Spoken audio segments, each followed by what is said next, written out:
and welcome to another exciting episode of Way of the Brush with me, your host, Kris, aka the Name Butcher, aka Hey You Get Off My Lawn, aka Kris, you're being creepy again. Way of the Brush, the most informative 120 minutes on the internet on the wargaming lifestyle. We'll talk about painting, terrain, conversions, and everything under the sun. We usually delve into a lot of painting talk as well as a lot of what's under the sun, meaning no topics are barred. We'll talk about anything and everything.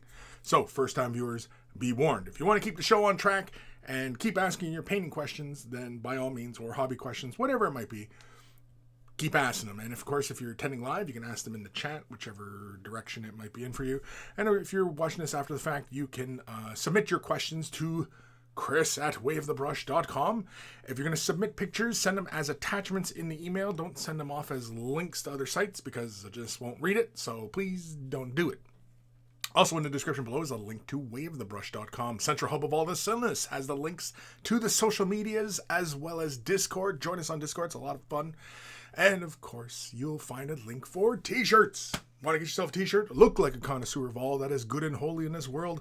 They're wearing a Way of the Brush t-shirt. Oh, I guess you can also find a link down below this video because it's also in there as well. So there is that. And yeah.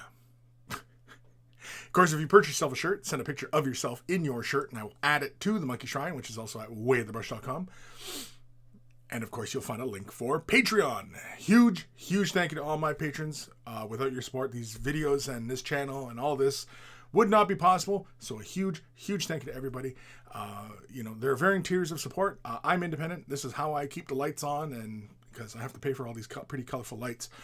And that's how I do it. And, if you want to help me out, you're helping me out a great deal by picking a tier and supporting. And there's little perks involved with every other little tier. So check it out. And a huge thank you to everybody who does and everybody who's currently signing up. Huge thank you. Of course, if you're not able to support monetarily, i.e. money, thumbing up the video, liking, following, subscribing, sharing the video, and commenting and all that stuff helps the channel as well because it feeds the algorithm gods and, it populates it out to other people so they go, oh, what's this silliness? And, oh, I get it. It's about painting, but not. Something like that. I don't know. I've got nothing. Where am I? I forget where I am. Oh, yeah. So huge thank you to everybody who does that. And that takes just a couple clicks of a button. You're helping me out a great deal. Big thank you to Carl, a.k.a. Guymere Allfair, a.k.a. Beer and Blood Bowl. That's his YouTube channel. Check him out. If you love yourself some beer and you love yourself some Blood Bowl, Beer and Blood Bowl is where it's at. We always take the time to thank Carl, even though he is no longer with us, for taking the time out of his busy day to create the email jingles that play before the email segments of the show. So always much love to Carl. And of course, speaking of love, much love to my baby brother, Evan, for creating the intro, outro music that plays at the beginning and end of the show. So always much love to my baby bro, Evan. And if you're into rare comics, check them out. EB Comics. I've got a link in the description. If you're collecting comics and, there's some rarities you got and you're like, man, I'm missing this one. He might have your hookup. He's got the hookup. He's driving around in his van. He's got the long coat and he's whipping it out. I got your hookup right here. Got your comic right here. What do you need? Sergeant Rock, number 14? Yeah, I've got it. Anybody remember Sergeant Rock? I don't even know if any of you old cats remember that one. Who's joining us here? I can see Ebb and Flow. What's up, everybody? This is the Way of the Brush. This is the Way of the Brush, yes. Brock. Hello, Monkey Peeps. Hello. Sir Peanut Butter. Morning, Kris and Peeps. Morning. James and Kent. Afternoon, Kris. Afternoon, everyone. Man, it's like hardly anybody here. That's fine. I mean, it is what it is, right? James and Kent. First live stream in almost a month. Hope you didn't miss me too much. No.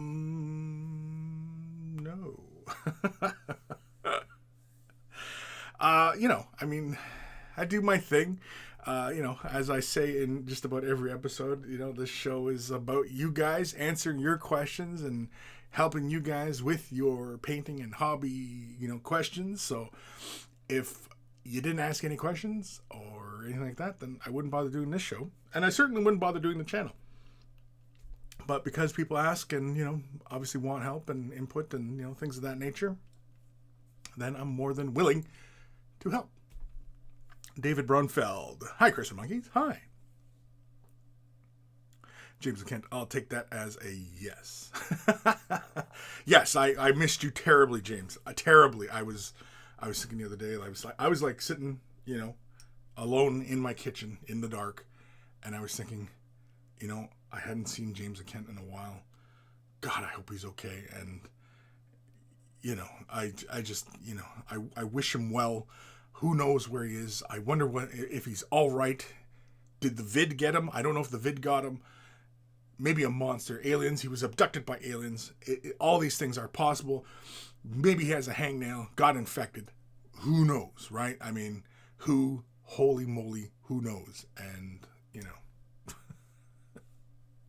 was that, okay, let's not overcook this. Well, you asked, man. You asked. Mike Grimshaw, painting questions. I'm only here for the holy shit, look at the time moments. Holy shit. Bayushi242. Hi, Kris and chat. Hi, Bayushi.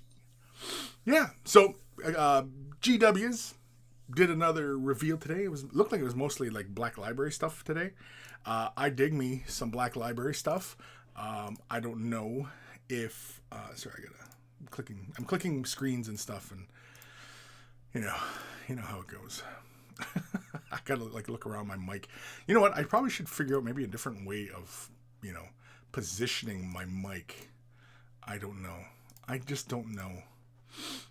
Maybe I should have it I don't know. I don't really feel like moving because it'll get really loud. I mean, I could mute it while I'm doing this, but yeah. The way this mic is set up, it hangs, right? And I mean, I could bring the mic right in like this, and I could just have the mic blocking my entire view, but I could have the mic really close and do the entire show just talking like this into the mic. But again, you don't really see my face, and I'm kind of looking around the mic, and it's kind of weird.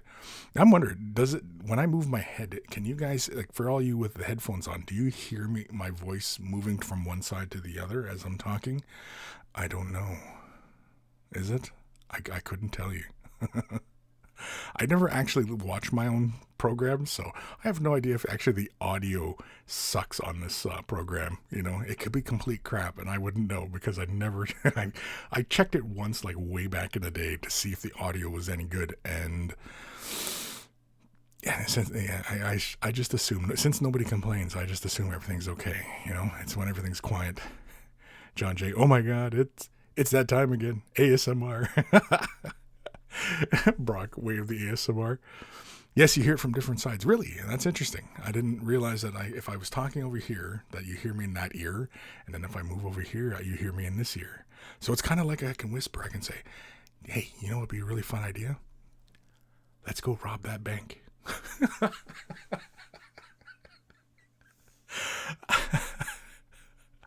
No, maybe not.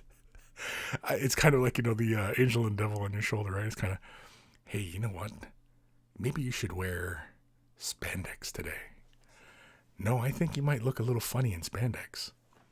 No, he looks totally hot in spandex. I don't know. He kind of got a bit of a muffin top. No, muffins are good, especially blueberry muffins. I don't know how long I could do this for. Anyway. But whereas if I keep it over here, then at least I can yell into the mic, right? I can yell, I can talk, and rah, rah, rah, rah. All right. Oh man, yeah. So anyway, as I was saying about G-Dub's reveals as far as Black Library content is concerned, all sorts of new books, everything like that coming out. I didn't bother watching it. I had no idea what it was about. I didn't watch the preview. It's Saturday, and if I'm up at that time, I'm up. Otherwise, I'm relaxing. I relax, and I don't do this kind of stuff. Although, mind you, though, I recently just made a Black Library purchase, believe it or not. I picked up the ebook of the omnibus of I mean, let's click Black Library. Let's click the Black. Where's the series? Series. There it is. And it's all, I'm sure it's all the way at the bottom. Oh no, so it's probably all the way at the Warhammer 40,000. Where the F is it? Anyway, I picked up, because I had read Path of the Eldar quite a few years ago.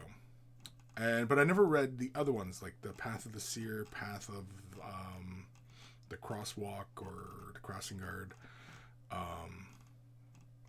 And so Black Library, holy frick, where the hell is it? See, I went to the Black Library site and I found it no problem. I'm on GW's site and it like has all this shit. I don't know what the hell's going on here. Omnibus. It's got to be the omnibus, right? Omnibus. You're in a bus. We're in a bus. No, it's not in the omnibus. Oh, for God's sakes. Just take me to the Black Library site, please. Okay, so let's go to the site. Screw it. So anyway, I picked up the it was in the series section for the Path of the Eldar. I read Path of the Eldar like ages ago, and I picked up the omnibus because it sounded like a deal. It's only available, apparently, I guess, on the site anyway, for ebook. And okay, this is pissing me off. There it is. Holy hell. So anyway, here, let me clicky the window. I'll clicky the window. So I picked up the Path of the Eldar. It's an omnibus of like all 3 books, but it's got 3 other short stories: Curse of Shah Doom, Rewards of Tolerance, and Dark Sun. Now, I don't know if these are all written by Gav Thorpe, but yeah. But I only read Path of the Warrior. I never read Path of the Seer, so I'm rereading Path of the Warrior. And I picked this up because the price was pretty good. It's only $20. Apparently it's only ebook. But yeah, I picked it up because, like, why not? And I've been, wanting to read these books, and I just haven't gotten around to it. And so I decided, you know what, screw it. And I bought it the other day. I bought it, and I said, you know what, I'm gonna sit down and read, because I haven't actually been reading much lately. And I know, bad Kris, right? And so yeah, I got to get back into some readings. John J. Weird. I'm not seeing chat from others. No, I'm not. Like, it's pretty darn quiet in here. I don't know. I think the chat is working just fine. It's just nobody is typing anything. Or maybe, I don't know. Because usually, you can't shut these guys up. And today, it seems like they can shut up. Yeah, so I picked up that book. Because, I likes my Eldar.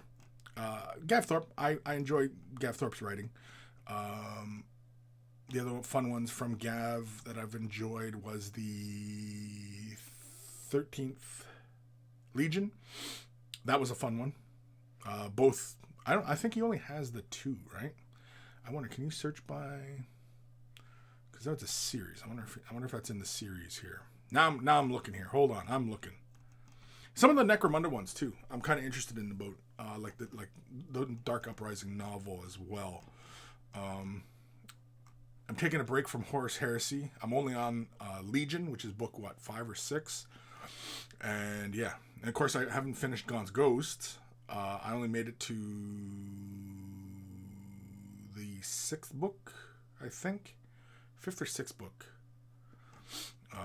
So I'm behind on my Gaunt's Ghosts as well. I do enjoy the Gaunt's Ghosts. I do enjoy Dan Ebnett's writing. He is probably my favorite. Mind you, though, I've never read the Cepheus Cain. Cepheus? Anyway, I've never read his series. I might check it out at some point. I wouldn't mind checking out like the Necromunda ones too. Necromunda ones sound like fun. Oh my god. Do you think I can find it? Path of the Dark Eldar?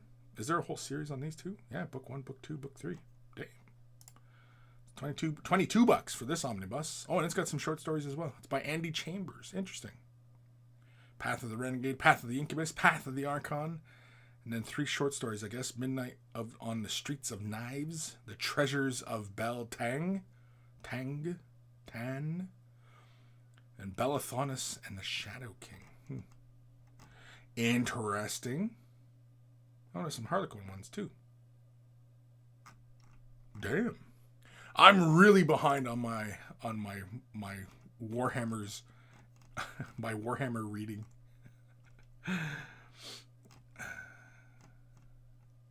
Yeah, where's 13th Legion? For God's sakes. Can we search this by author? No? Fuck. Pain in the ass. Pain in the ass. In the anus. A pain right in the anus. Seriously, though. We can't... On the Black Library site, we can't look this crap up on Thingamabobber? Oh, I give up. I give up, Black Library. I give up. I can't search by author. Why can't I search by author? This is chapping my ass. Okay, I'm done. I'm done farting around with this. I'm done. Lord Krabby, sup party peeps, Monkey Lord, oh my god. James the Can't. Everyone is getting festive stuffs going on, I guess. Yeah, probably. I mean, we are at that time. You know what? I was thinking maybe I should take a break. Maybe we should do one more and then take a break till the new year.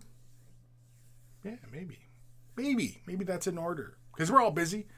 We're all at home, But it's great. We have really no excuses not to see our families and converse with them, interact with our families. Yeah. Lord Krabby, the new Star Wars episode was amazing. Yes. Lord Krabby and I were talking, was that yesterday? Yeah, it was yesterday. About the latest episode of Mandalorian. Really enjoyed it. A lot of fun.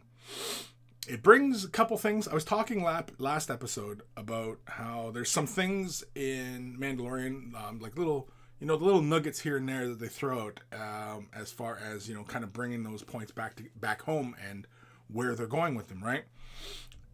Like one was from the first season. Now, if you've never watched Mandalorian, you haven't, then, these are spoilers and you might as well turn this off because, reasons. So, in the first season, this Imperial assassin, she gets shot by this other bounty hunter. But at the end of the episode, you see some feet approach her.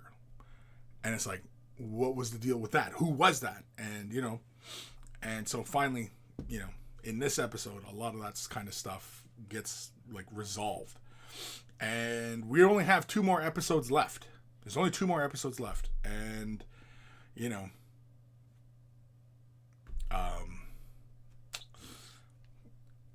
then we're done for another year.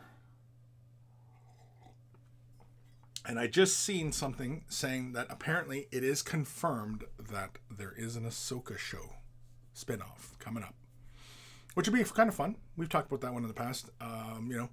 I think, Mandalorian, because one thing we were talking about was, I was talking with my son because he really loves Mandalorian and he likes all this Star Wars stuff as well. And he was saying how would Mandalorian encounter Thrawn and, team up with Ahsoka and stuff like this, and, have Bo-Katan running around and stuff like that. And it's like, Ahsoka is just kind of like a cameo in the series. I don't think Mandalorian needs to be the show of plugging holes within gaps within Star Wars's, timeline kind of thing, right? I don't think Mandalorian should do that. I think Mandalorian should be its own thing, telling its own story, its own slice of the universe, and, and leave it at that. Because a very interesting story can be told with just this Mandalorian and the child, or Grogu. And that's it. That's all you need. And then, yeah, you can have other kind of cameos and things like that come into the play and, everything like that. And having Ahsoka and then, having her own show, I think that's a really cool idea because, we don't really see like what happens to her, because last time we see her is at the end of Rebels, and it sounds like she's taken off with Sabine and gonna go find Ezra, right? And so when we encounter her in Mandalorian, she's after Thrawn. She wants to know where Thrawn is. Now, is that because she's already found Ezra, or because she wants to find Thrawn because she wants to find Ezra? You know what I mean? Like, who knows? Like, who knows where this goes? And that's the fun part, is that with an Ahsoka show, she can go off and tell her own stories and have her own adventure, and you know what I mean? And kind of like her own quest to find Ezra, right? If that's what they're going to do. Who knows? And of course, the Mandalorian show is just about the Mandalorian, right? Jin. And I was thinking the other day, like, what if the Mandalorian show, the title, The Mandalorian, what if it's really not about Jin? Djarin, or whatever the hell his name is. What if it's really about Grogu? Because Grogu's a foundling. So he's basically, once he starts training, he's a Mandalorian. Little Grogu is going to be a Mandalorian. Which would be hilarious to see a little Yoda flying around, pew-pewing with, Mandalorian armor. That'd be hilarious. But but the thing is, though, is by the time, Djarin is an old man, Grogu is going to be like a toddler or, whatever, right? So who knows? I have no idea. Who knows where it goes? Maybe it just ends after 5 seasons and that's it. Who knows? Who the hell knows? Where the hell am I in these things?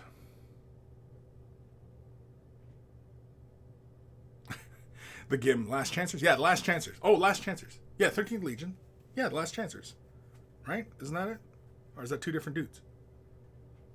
Yeah, the Last Chancers. Because it's Colonel Schaefer and the Last Chancers. But it's the 13th Legion. Because the 13th Legion is a penal legion. Penal. John J. I'm on book 2, the Horse Heresy audiobook. I drive a ton during the week, so the audiobooks keep me company. And then, of course, I can't concentrate on work when I arrive. Yeah. Sophia's Kane is hilarious. Yes, yeah, and that's what I've heard, is that it's hilarious. But I don't know if I'm, I don't know if I'm in the mood for comedy, 40K. But who knows, right? Lord Krabby, LOL, no spoilers. So hard not to spoil. It is. It's really hard because, it's such a fun show. And the thing is that it seems like a lot of you don't watch it. So, But if you're not watching it, then I guess I can say whatever I like because, you're not watching it anyway, right? So maybe I should just start, whenever I'm talking about things, I'm just going to start talking about it because it doesn't seem like a lot of you guys watch it. So, Lord Krabby. Also, Kris, what do you think of the new Ultramarine model? What do I think about the new Ultramarine model? It's Ultramarine model. Apparently it's Uriel Ventress, which is kind of cool.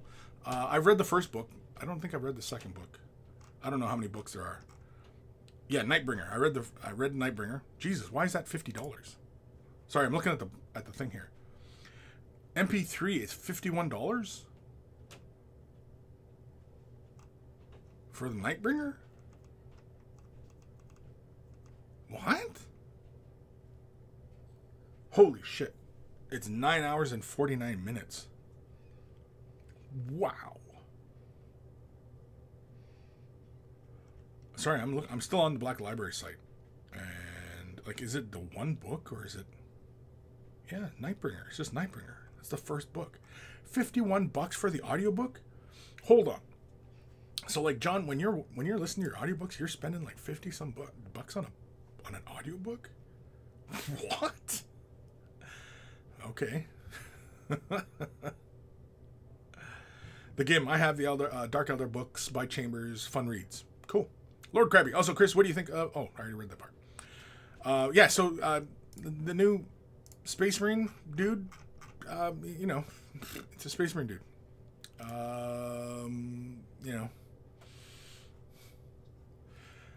I didn't know, honestly, that we needed another Space Marine character. Apparently we did. And Games Workshop has delivered on another Space Marine character. Bravo. Bravo.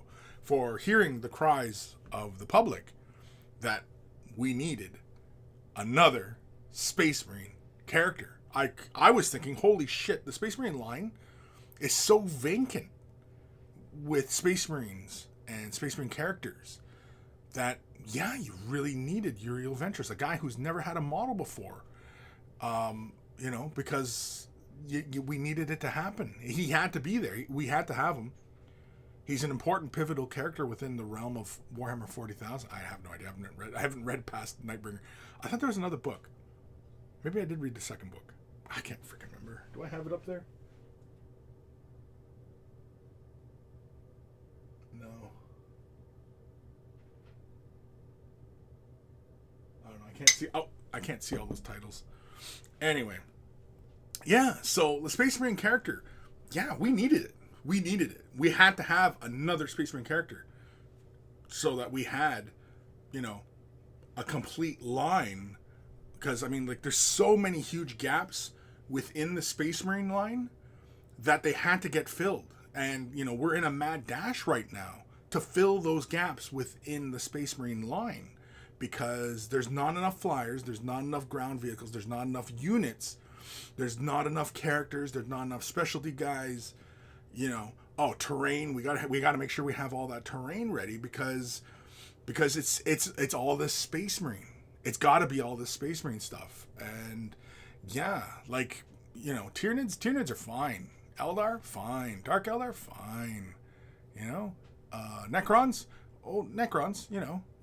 we got to fill those ranks out a little bit. One or two new things there, but otherwise, yeah, Chaos is fine as well. Space Marines, though. Space Marines, it's very, very important. Very, very important. It's pivotal. They're going to lose tons of money if they don't keep supplying more Space Marine.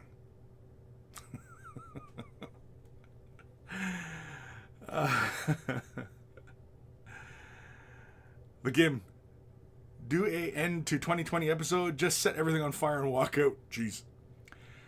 Take Nop. Hello. Upside down smiley face. Hello. Hello, Take Nop. Take Nop. Take Nop? Sounds like a Star Wars character. Take Nop. That's kind of fun to say. Take Nop. Lord Krabby, 2 words. Fat equals OP. Yeah.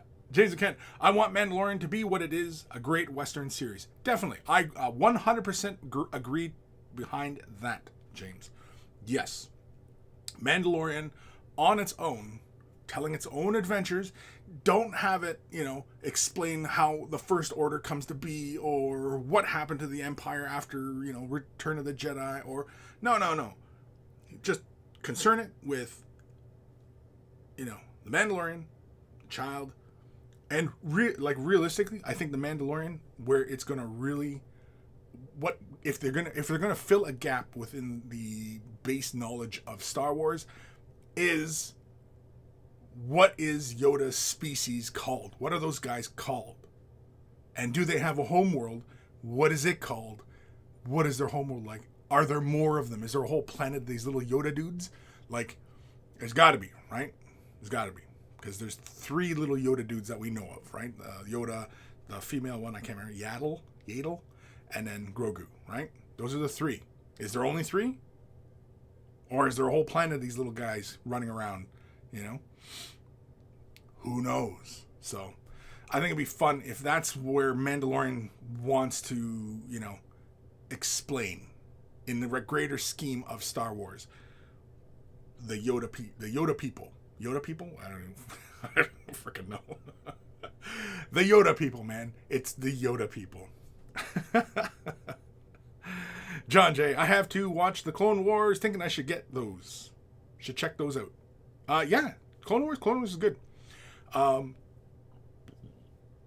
Just start watching. Start with the first, I think 80-minute feature that starts the Clone Wars, and then just watch the series. It's really fun. It it does kind of provide some extra insight into the Star Wars universe because you have so many different aliens and the battles that take place on different alien worlds. Some we're familiar with, some we're not, stuff like that. It gives you really interesting characters in the show. One of my favorites that I would love to see make a live action appearance is Hondo. I would love to see Hondo in Hondo. I would love to see a live action Hondo. Who would play a live action Hondo? Anybody who's really into Star Wars and knows about Clone Wars, who would make a really good Hondo? I don't even know. Sir Peanut Butter, while I've enjoyed it, Season 2 has felt like cameo the season. Yeah, definitely. Well, we only had the three so far. 3 cameos. Yeah, but that's fine. I mean, again, the first season was so strong it stands on its own. The second season, yeah, I mean, it delivers on, the fan service, as it were. And second season, I mean, it's going to be more of that. And the third season definitely will be more of that.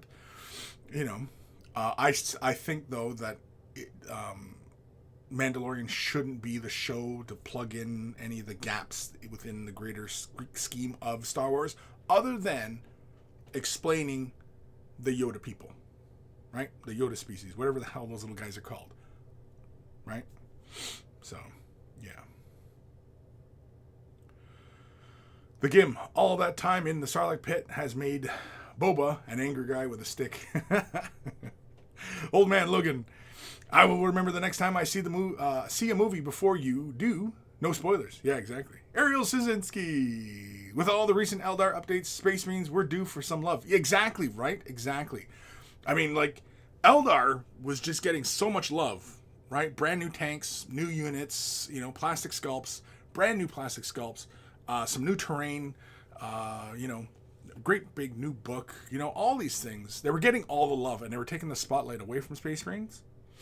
And yeah, I'm glad that, Games Workshop said, you know what, geez Louise, we've been shining the spotlight on all the other armies that, we make.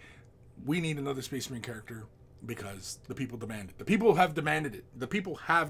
Right? I mean, I have to assume that they're doing fan service, right? They're saying, no, we need another Space Marine.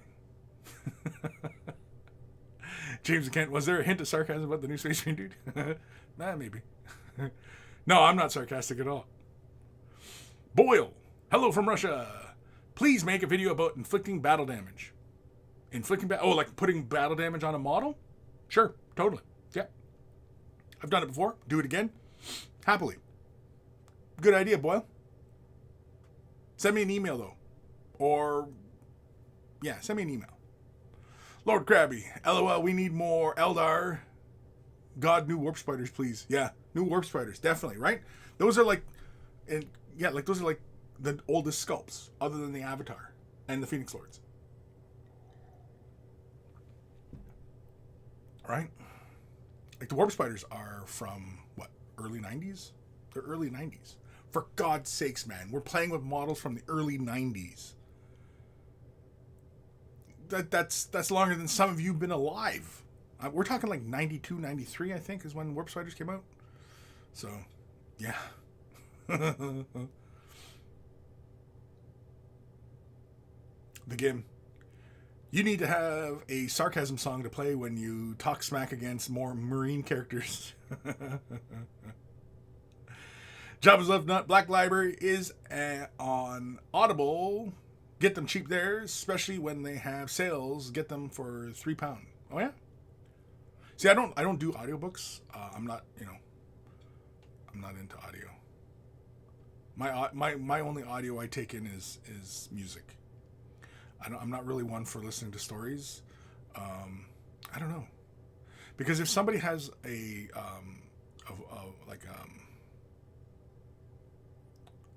vocal thing, foible of some sort, yeah, it distracts me, and I can't. It's like actors as well. If they have like a facial tick or something like that, yeah, I just yeah. Which is why I don't really listen to audiobooks. And yeah. Oh yeah, and or I often find too with a lot of the Black Library books too. Everybody's got a frickin' accent, and it doesn't really draw me into it. all the accents. But, you know. Anyway. Where the hell am I? I don't know. Lord Krabby, subtle rant to need more new Eldar rant. Although they did get Janezar and Wailing Banshees, but they need to update Warp Spider's bad. Yes, definitely. John J, the little green dudes are created by the Force. Are they? The little green dudes? They're just created by the Force. The Force just creates them. So Grogu is just like, he was just born out of nothing. And the Gim. I'm waiting to see Grogu talk and see if he talks like Yoda, or was Yoda just messing with us? Yeah, like, do they have really perfect... He just starts talking one day. Hello. Hail Bob. Heyo. Heyo. James Kent, exactly that. If you have them bumped up against the First Order forming, and then have them as non-explained, new, inconvenient power, rather than an origin story. Yeah, I don't think Mandalorian needs to fill those gaps. I know there's a lot of talk, like, you know, Mandalorian will have this, and that will have that, and it doesn't need it. The story is about the Mandalorian and the kid, and his quest to find the Jedi, to train the kid, and, you know what I mean? And does he want to, you know, hand off the kid, or does he want to raise the kid, and because the kid's in his charge and he's on a quest, and you know what I mean? Like, so it's and the kid, with the Ahsoka episode, we learned that Grogu likes the Mandalorian and looks up to him, and you know, so he treats him, you know, like a kid, and he looks at him like a father, kind of thing, right? So, you know, a relationship is developing.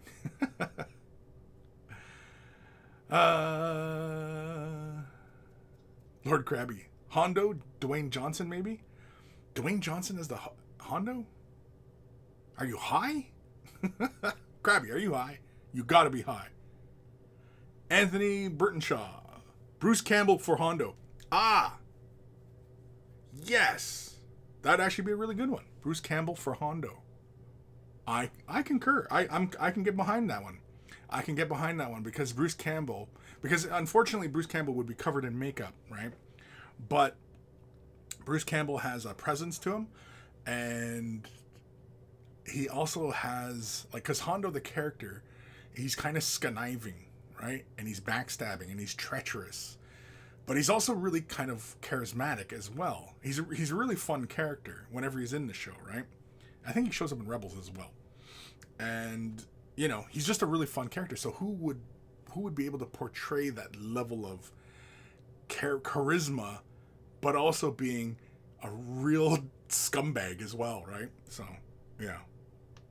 Bruce Campbell, that's a good one, though. James Kent, Hondo would be played by Nathan Fillion. Nathan Fillion, yeah, that's another good one, too.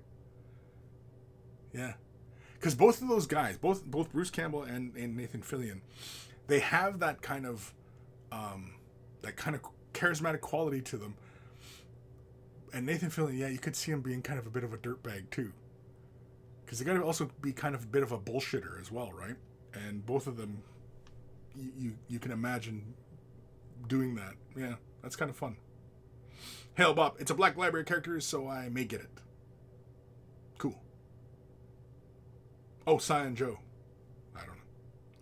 Legion, episode 325. No hints of sarcasm. Yeah, we've been forgetting to name the show lately. You know what? I'm going to run with no hints of sarcasm at all. In fact, can I? No, I'm going to have to do it this way. I'm going to have to do it the hard way. We'll do it the hard way. No hints of sarcasm at all. There we go. Oh, thank God the heater stopped. Jeez, I'm cooking like a ham here. Sorry. All right. No hints of sarcasm. We'll run with that one because, yeah, I might have been laying it on a little heavy there a moment ago. Aaron Seach, the new Space Marine model mean nothing to me until I get Pedro in Gravis armor. Update Pedro. Now, mind you, yes, getting Pedro in Gravis armor. I had seen who was it? Pete the Wargamer. I'd seen he had done Pedro conversion into Primaris armor. I thought it was pretty good, but I think Pedro and Gravis would be better, though. I think Pedro should be in Gravis. Raziel, I want to see new Sermon and also Swooping Hawks. New Swooping Hawks. Oh, could you imagine plastic Swooping Hawks? Floating and flying? You know what I mean? Like Seraphim and like who the Stormcast duders with the wings. You know what I mean? Like, my God, man. Like, let's update the frickin' Eldar already. Jeez Louise. Enough of these damn Space Marines. Dave Patelia. I had a number of fantasy models from the late 80s. Yeah. Well, fantasy's gone, man. I mean, you know, you can't say I have an Age of Sigmar model from the late 80s because Age of Sigmar wasn't in the thing, right? Or was it? I don't know. Raziel, but speaking of more Marines, I just got my new Blood Angels book. Yeah. Yeah? Or yeah. Yeah. Dave Patelia, but by Mork, I hated metal Marine bodies with plastic arms. Yeah. What Marines had that? Oh, right. Yeah, something like the Space Wolves. Yeah. They would have, like, yeah, because they would, like, some of the old Space Wolves, like the Long Fangs, they would have the plastic arms and metal gun, and when the heavy weapons were metal, and there were the big giant heavy weapons that sat on top of their shoulders, yeah, and then the metal body. So you had metal, plastic arms, and then metal again. Yeah, that was a pain. That's a huge pain. Huge pain. Definitely. Raziel, I almost have all the Horse Heresy on Audible. I love it. In my opinion, it's very well done. I'm sure. I tried to listen to the first Horse Heresy because I had gotten it with my Humble Bundle, and I got like 15 books of the Horse Heresy. And I tried to listen to the audiobook, and I just couldn't get into it. You know, it's all the talking with accents and stuff, and it's just, no. You know what I mean? Like, why can't it be just as simple as, you know, getting Morgan Freeman to read you the book? Just in a nice, calm, soothing Morgan Freeman voice. Right? And then he grabbed his bolt gun and shot him in the face. Oh, wait, here we'll do some Morgan Freeman ASMR here. Hold on. Okay. I should grab a book so I can read it in a Morgan Freeman voice, but... And then Uriel Ventress grabbed his bolt gun and shot the heretic square in the face. Okay. I don't know if we'll do more of those, but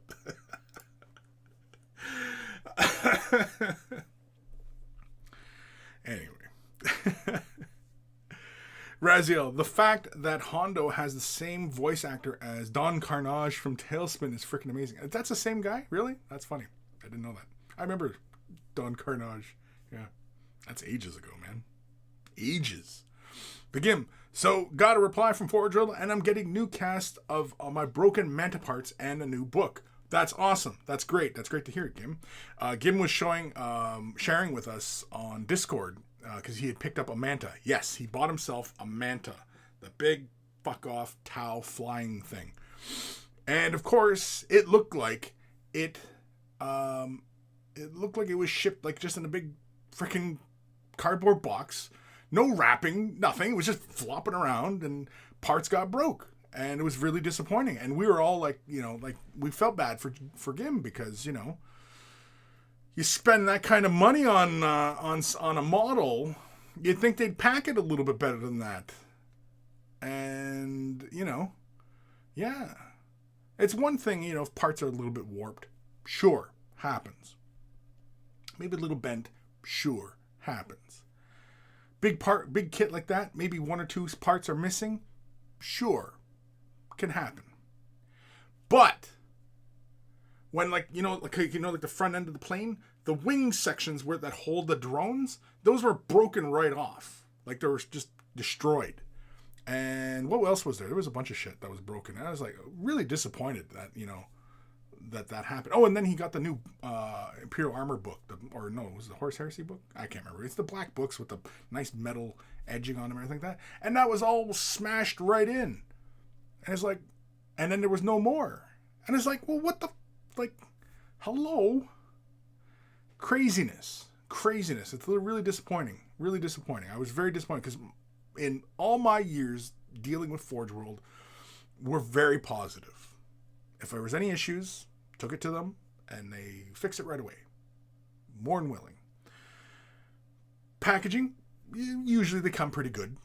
You know, it's usually, you know, you get the... Well, mind you, I've never ordered anything as large as a Manta or like a Warlord Titan or, you know, anything like the really big kits.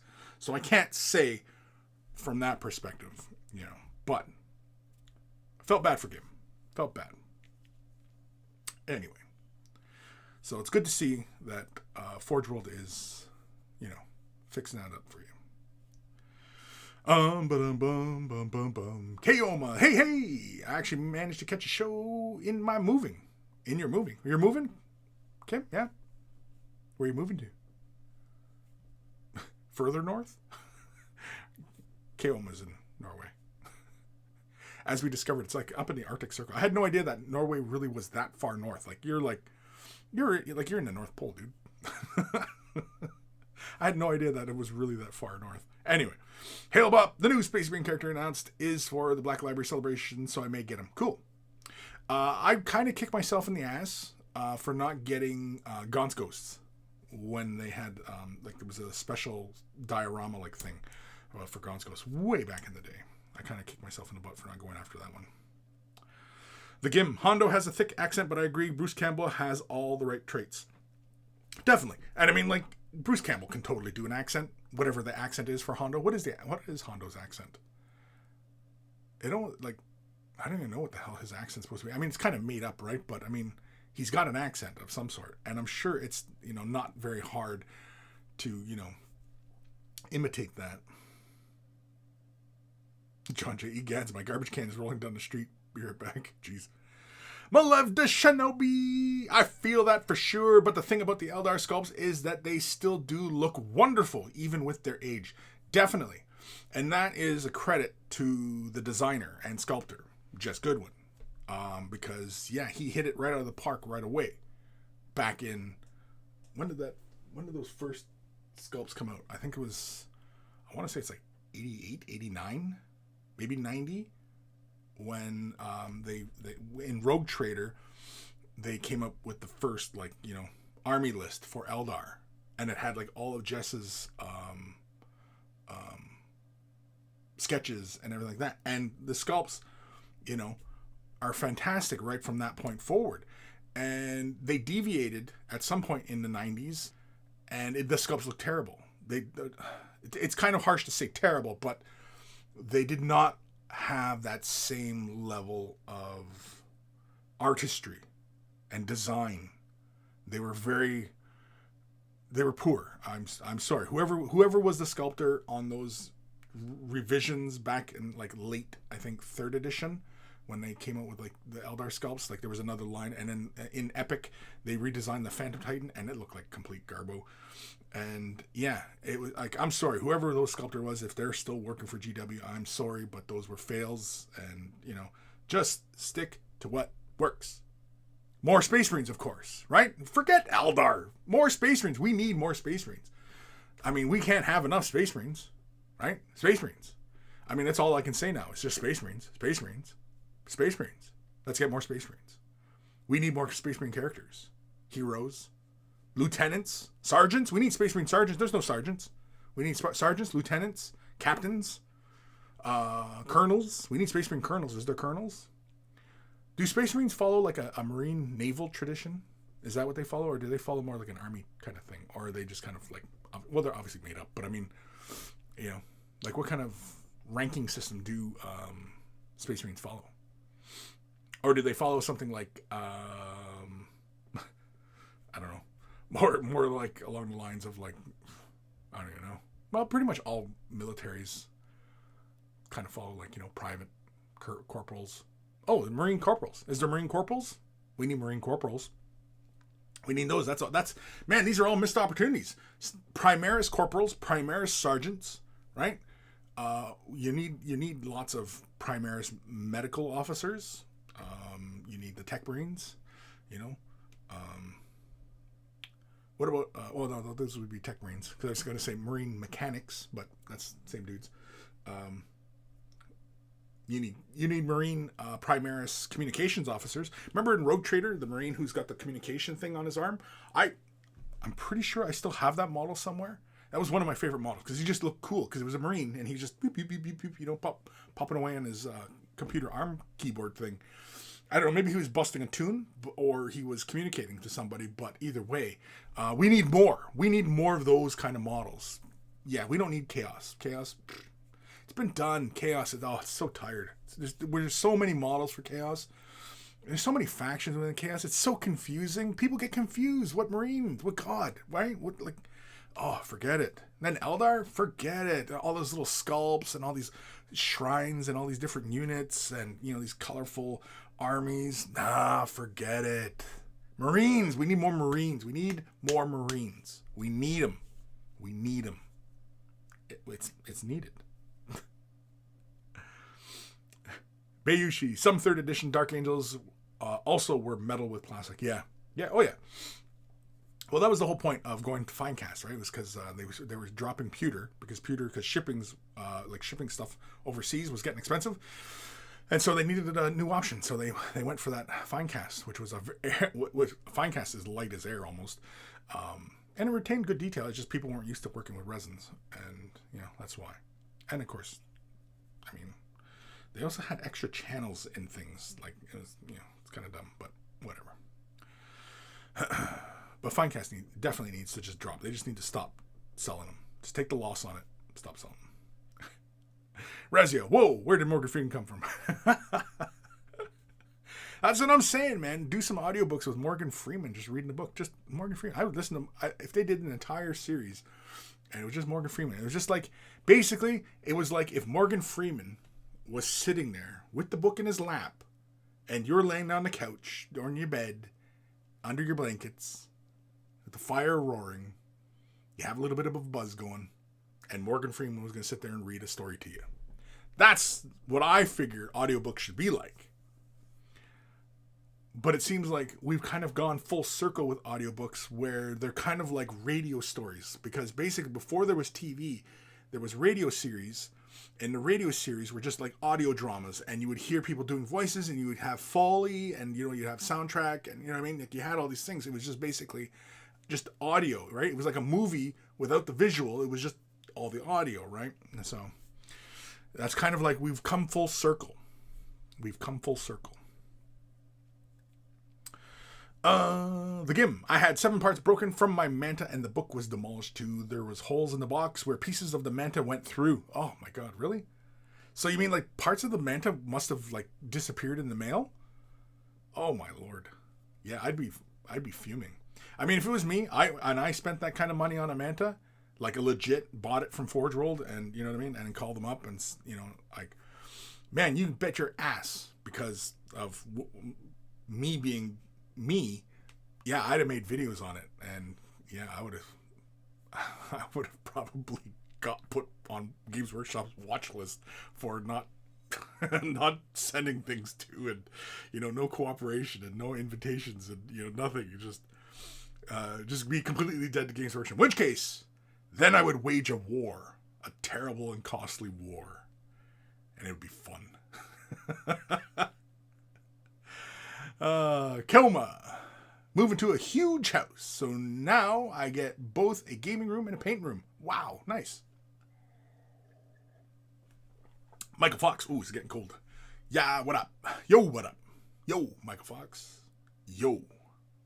Word, dog. James Kent, 90s Eldar look like humans with pointy ears. Yeah, sure. Yeah, I mean, like, they need an update. I mean, the sculpts are even smaller than... like the Autark, the plastic Autark, he's got the wings and everything. He's bigger than the previous Autark. And he's bigger, like even the Farseer, the new Farseer, he's way bigger than the old Farseer. He makes the old Farseer look like little kids. So, and I would love, like a multi-part Eldar kit that, like if you got, say, Striking Scorpions, well, the Striking Scorpions could make, Dire Avengers or Striking Scorpions. You know what I mean? Like kind of an all-in-one. But I realize now that they probably wouldn't want to do that because one, it would probably be fairly easy to recast those sprues. Whereas if they do more in the line of, monopose, or maybe monopose with a slight variation, those would be harder to cast because the way some of the parts go together, like, I'm trying to think, what the hell was I recently? Oh, some of the Blood Bowl, the new Blood Bowl, and the new Necrons. You have to kind of like turn two parts, bring them together, and then turn them into each other, right? That's some engineering for your ass, for sure, and I think that's pretty clever. And I kind of dig clever sometimes, but yeah. And I think really it makes that harder for recasters to cast those parts, just because of the depth as well on the plastic, Harder. I didn't say it was impossible for them. It's just, more of a pain in the ass for them. Michael Fox, down with clowns in space. Down with clowns? You're down with clowns? You're down with clowns? Word? The game literally need at least 1,000 different Marine sculpts to make complete Marine chapter. Right, exactly, right? You just need 1,000 sculpts. Once they have 1,000 sculpts of Space Marines, Primaris Space Marines, then they can move on, right? To doing 1,000 Blood Angels, and then 1,000 Dark Angels, 1,000 Ultramarines, 1,000 Space Wolves, 1,000 Howling Griffins, you know what I mean? And, Then we'll have the complete Imperium in Space Marines, right? So definitely, I'm all behind it. I'm way behind Games Workshop doing nothing but Space Marines. I'm 100% behind that. We need more Space Marines. We do. We need them. We have to have more Space Marines. It's necessary for the survival of the game, for the survival of the company, for the survival of the lore. It's more Space Marines. Bayushi, wasn't the corporals in Drago book series like Space Marines? I don't remember if in... There might have been. In early Rogue Trader, yeah, there was corporals and sergeants and, stuff like that. There was like more ranks in the Space Marines. But that's all different now. Malev. Primaris Brothers, Primaris Brother Captains, Primaris Brother Captain Leaders, Primaris Forward Leader, Primaris Top Brass, Primaris Latrine Liquor. Yeah, we need all those sculpts. Those have to happen.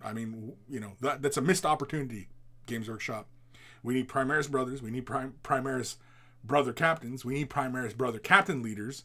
We need Primaris Forward Leaders. We need Primaris Top Brass. We need Primaris Latrine Liquor. We need all those things. We need them. Michael Fox, new Guardsman.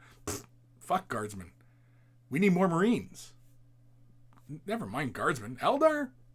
Dark Eldar? Tyranids? Orcs? Fuck that. We need more Marines. That's what we need. We need more Marines. Plain and simple. Just make Warhammer 40,000 about Marines. That's it. Just make it Marines. Screw it. It's all Marines.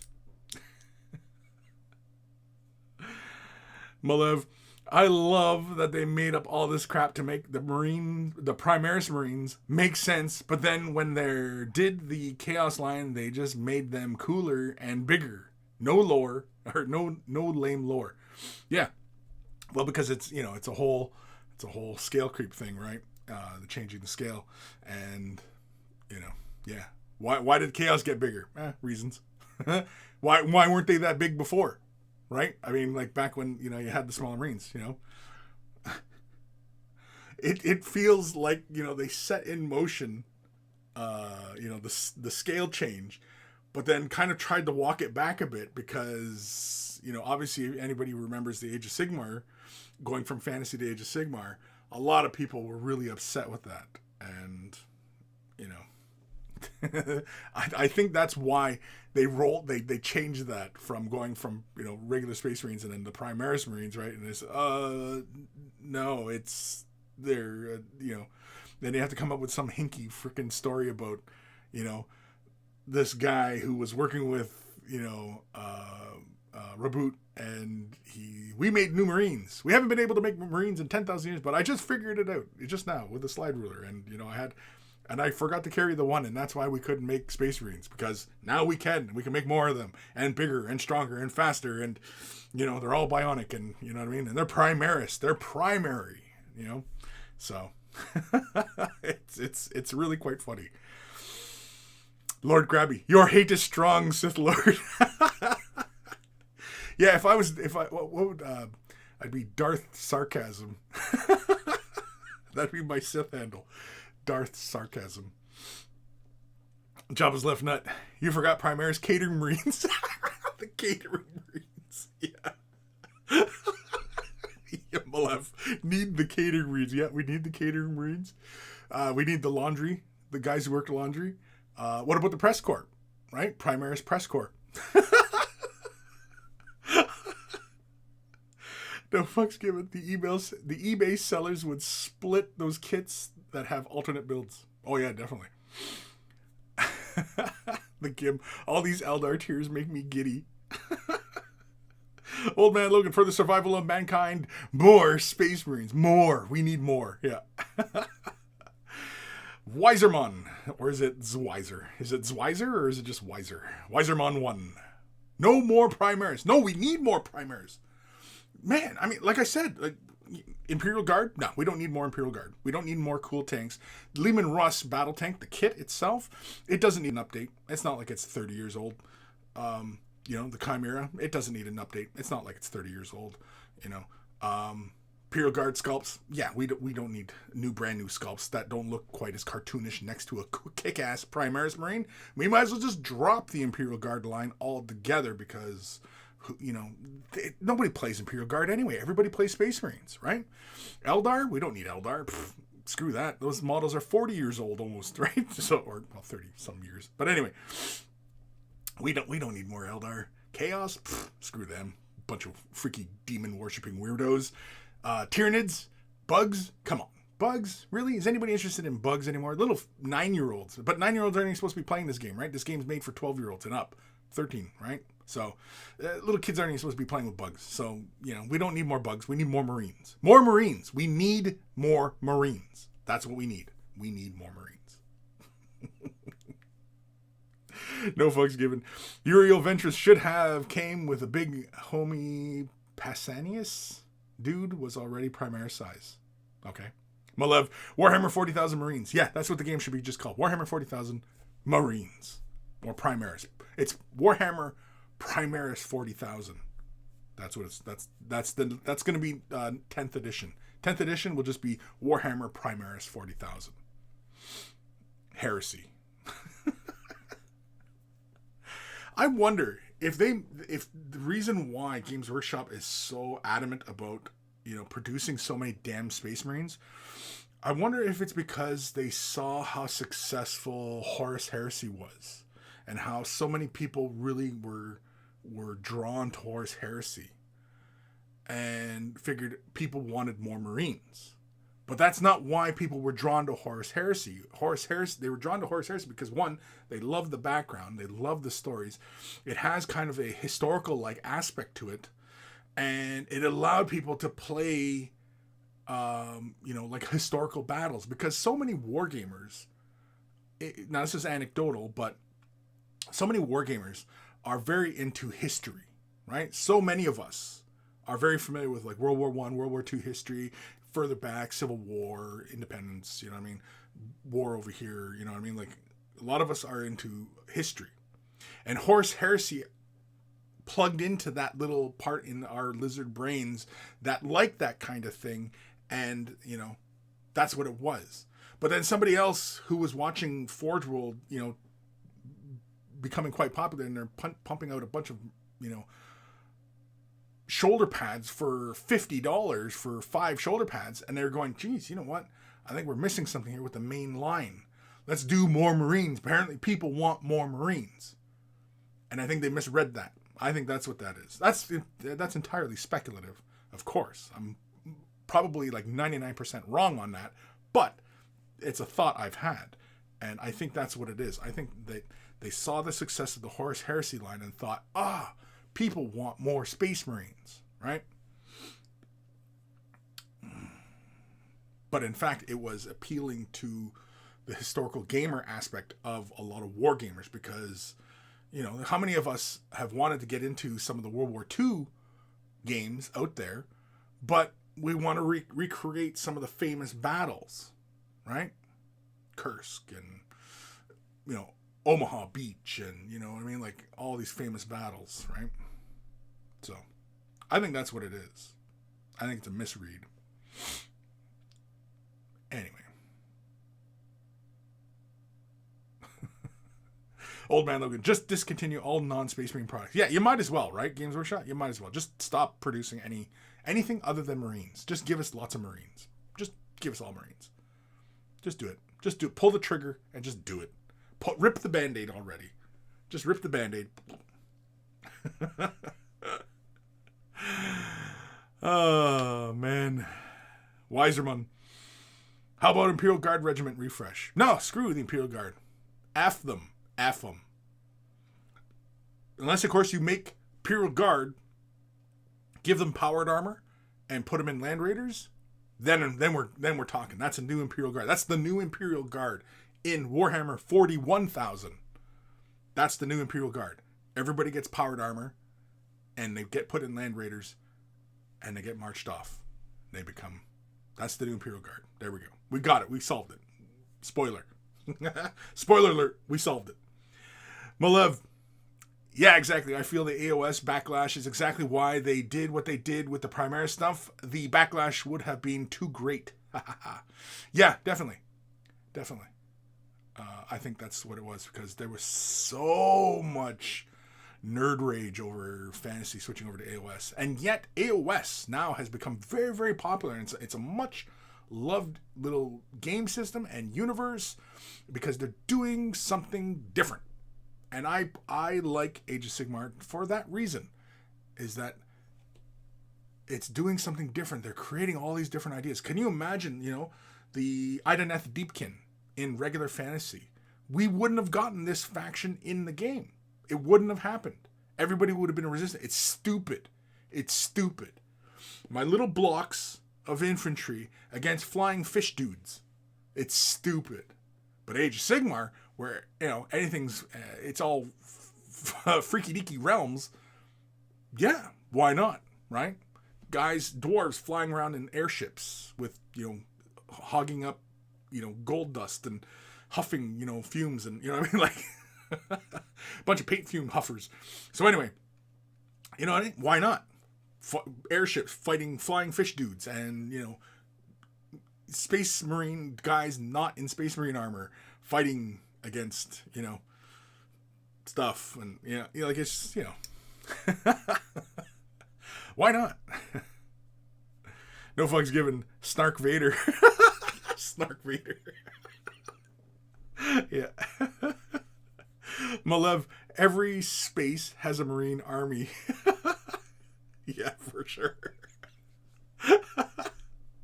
Lord Krabby, episode name, GW, give us more human beakies. Yeah.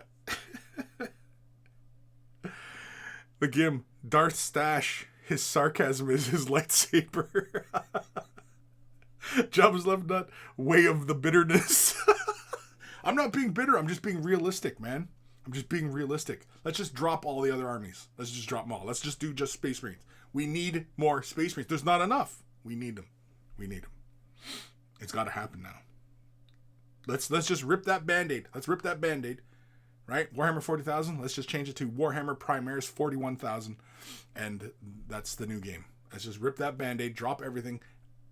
You know, in the 41st millennium, there is only Primaris.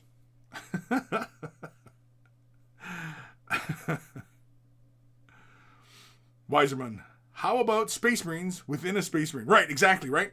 That's exactly it. Because they started on that trail of Space Marines within Space Marines within Space Marines. And even if you look at the Necrons, there's skulls within skulls. So there's this big skull face, the parts that are broken, there's a skull. There's skulls within skulls. Apparently, I think somebody in the GW design studio, apparently somebody was really blown away by Inception. Because they just want to inception everything in Warhammer 40,000. We want Marines within Marines. We want skulls within skulls. I want an orc within an orc. I want nids within nids. You know? Oh, man. Yeah, I mean, like, sure, we could sit here and bash GW all day long, you know, but ultimately, where does it get us, right? We're still going to be paid. We're still, like a bunch of saps, are going to buy the goddamn models, buy the goddamn paints, buy the goddamn brushes, buy the goddamn books, and play the goddamn game. So, really, who's laughing? Who's laughing? Them or us, right? I mean, I'm laughing, but it's amazing how people don't find me as funny as I do. CW Kreiner, poor Primaris, you were supposed to be a line refresh, only to end up bloating the line further. Yeah, exactly. It's all in the 41st millennium. It's just Primaris. It's Primaris 40k. That's all it is. The Horus Heresy Black books are like old World War II books on different aspects of that era. Really cool. Also Primarchs and the really strong novel support. Yeah, definitely. Oh, yeah, definitely. I mean, I get it. I get why people love Horus Heresy. And if I was only into this hobby and I didn't make content and I didn't, film videos and do tutorials and do all these things, if I didn't do any of those things and I was just in the hobby like I was 30 years ago, yeah, I would totally be into Horus Heresy right now. I would be collecting a Horus Heresy army and building it up and, all these things. Definitely. I definitely would. No fucks given. Primaris irritators, Primaris vaginators, Primaris double penetrators. I like that one, double penetrators. Primaris erectionators, Primaris salinators, Primaris administrator. Oh, wait, Primaris, that's actually a good one. Primaris aggressor riding in heavy inflictor war suits. Jesus. Yeah, you gotta get on these names right now, because Games Workshop is going to be, using these names up because they're all about protecting their copyright, right? So, I think that's the other thing too, right? Is that Games Workshop is very adamant about protecting their IP, rightly so. And I think it's blinding them to a lot of other things, to make a far richer experience, gaming, lore, hobbying, all of it. And I think they're missing an opportunity there. And I think by the time they realize that they could have gone in a different direction and made things a little bit better and, something with some legs to it, as it were, I feel it'll be too late. Because the era of 3D printing is fast approaching. We're not going to be buying models from them in the conventional sense. We might be buying STL files from them, but we're not.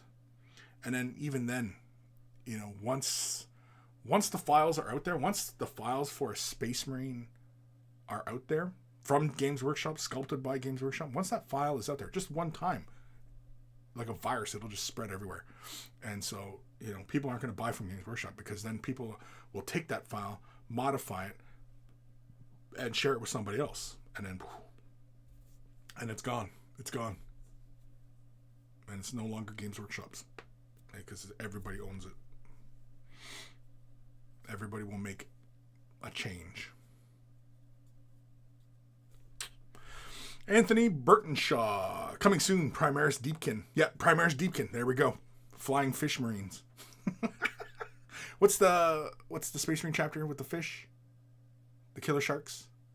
Carcharodons? There it is. There we go. Aaron Siege, I just want a Deepkin Blood Bowl team so I can paint them like the Miami Dolphins. Ooh, that'd be fun. Yeah, Deepkin Blood Bowl team. I think they should have no passing, because nobody can see. Right? Deepkin have no eyes, so it's like, how are you gonna catch the fucking ball? You can't see. David Brunfeld. I think GW is going to nerf the old Space Marines in the next edition. Best guess is 2023. You think so? Yeah? Maybe. Lord Krabby, that chip. Darth Chip. No fucks given. I find it weird on the biggest models for Necrons, there's some weird long-tailed familiar scarab operating them like some weird-ass marionette. Sure. I mean, again, I don't think it has to be explained.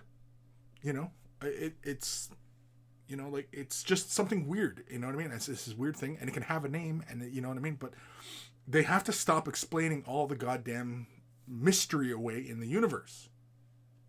They have to stop that. Because what made Warhammer 40,000 right up into 3rd edition so exciting and compelling and interesting was the open-endedness of the world, the universe. What happened when they went this way? What kind of aliens did they encounter here? And you know what I mean? Like, yeah. It's just interesting. Gim, GW. We'll put a skull inside a skull. It'll blow their minds. And then new Primaris Lieutenant. Boom! Yeah. Aaron Seach, email time? Yeah, we're getting close to email time. You know what? I only have one email. So, email will be kind of short today. Yeah, I've only got the one. So, and no, I'm not reading any more after that either. It's a good one, though. It's a good one. It's good. Trust me, it's good. No fucks given. GW underestimated the salt flow from players that have spent decades collecting Firstborn Marines and likely have decade more still to paint. I feel that they should have just axed them outright. Yeah, they should have. They should just rip the Band-Aid and just... Sorry, folks. This is the direction we're going. Bang. You know what I mean? And really have been upfront about it. About why these changes. Don't give it a dumb...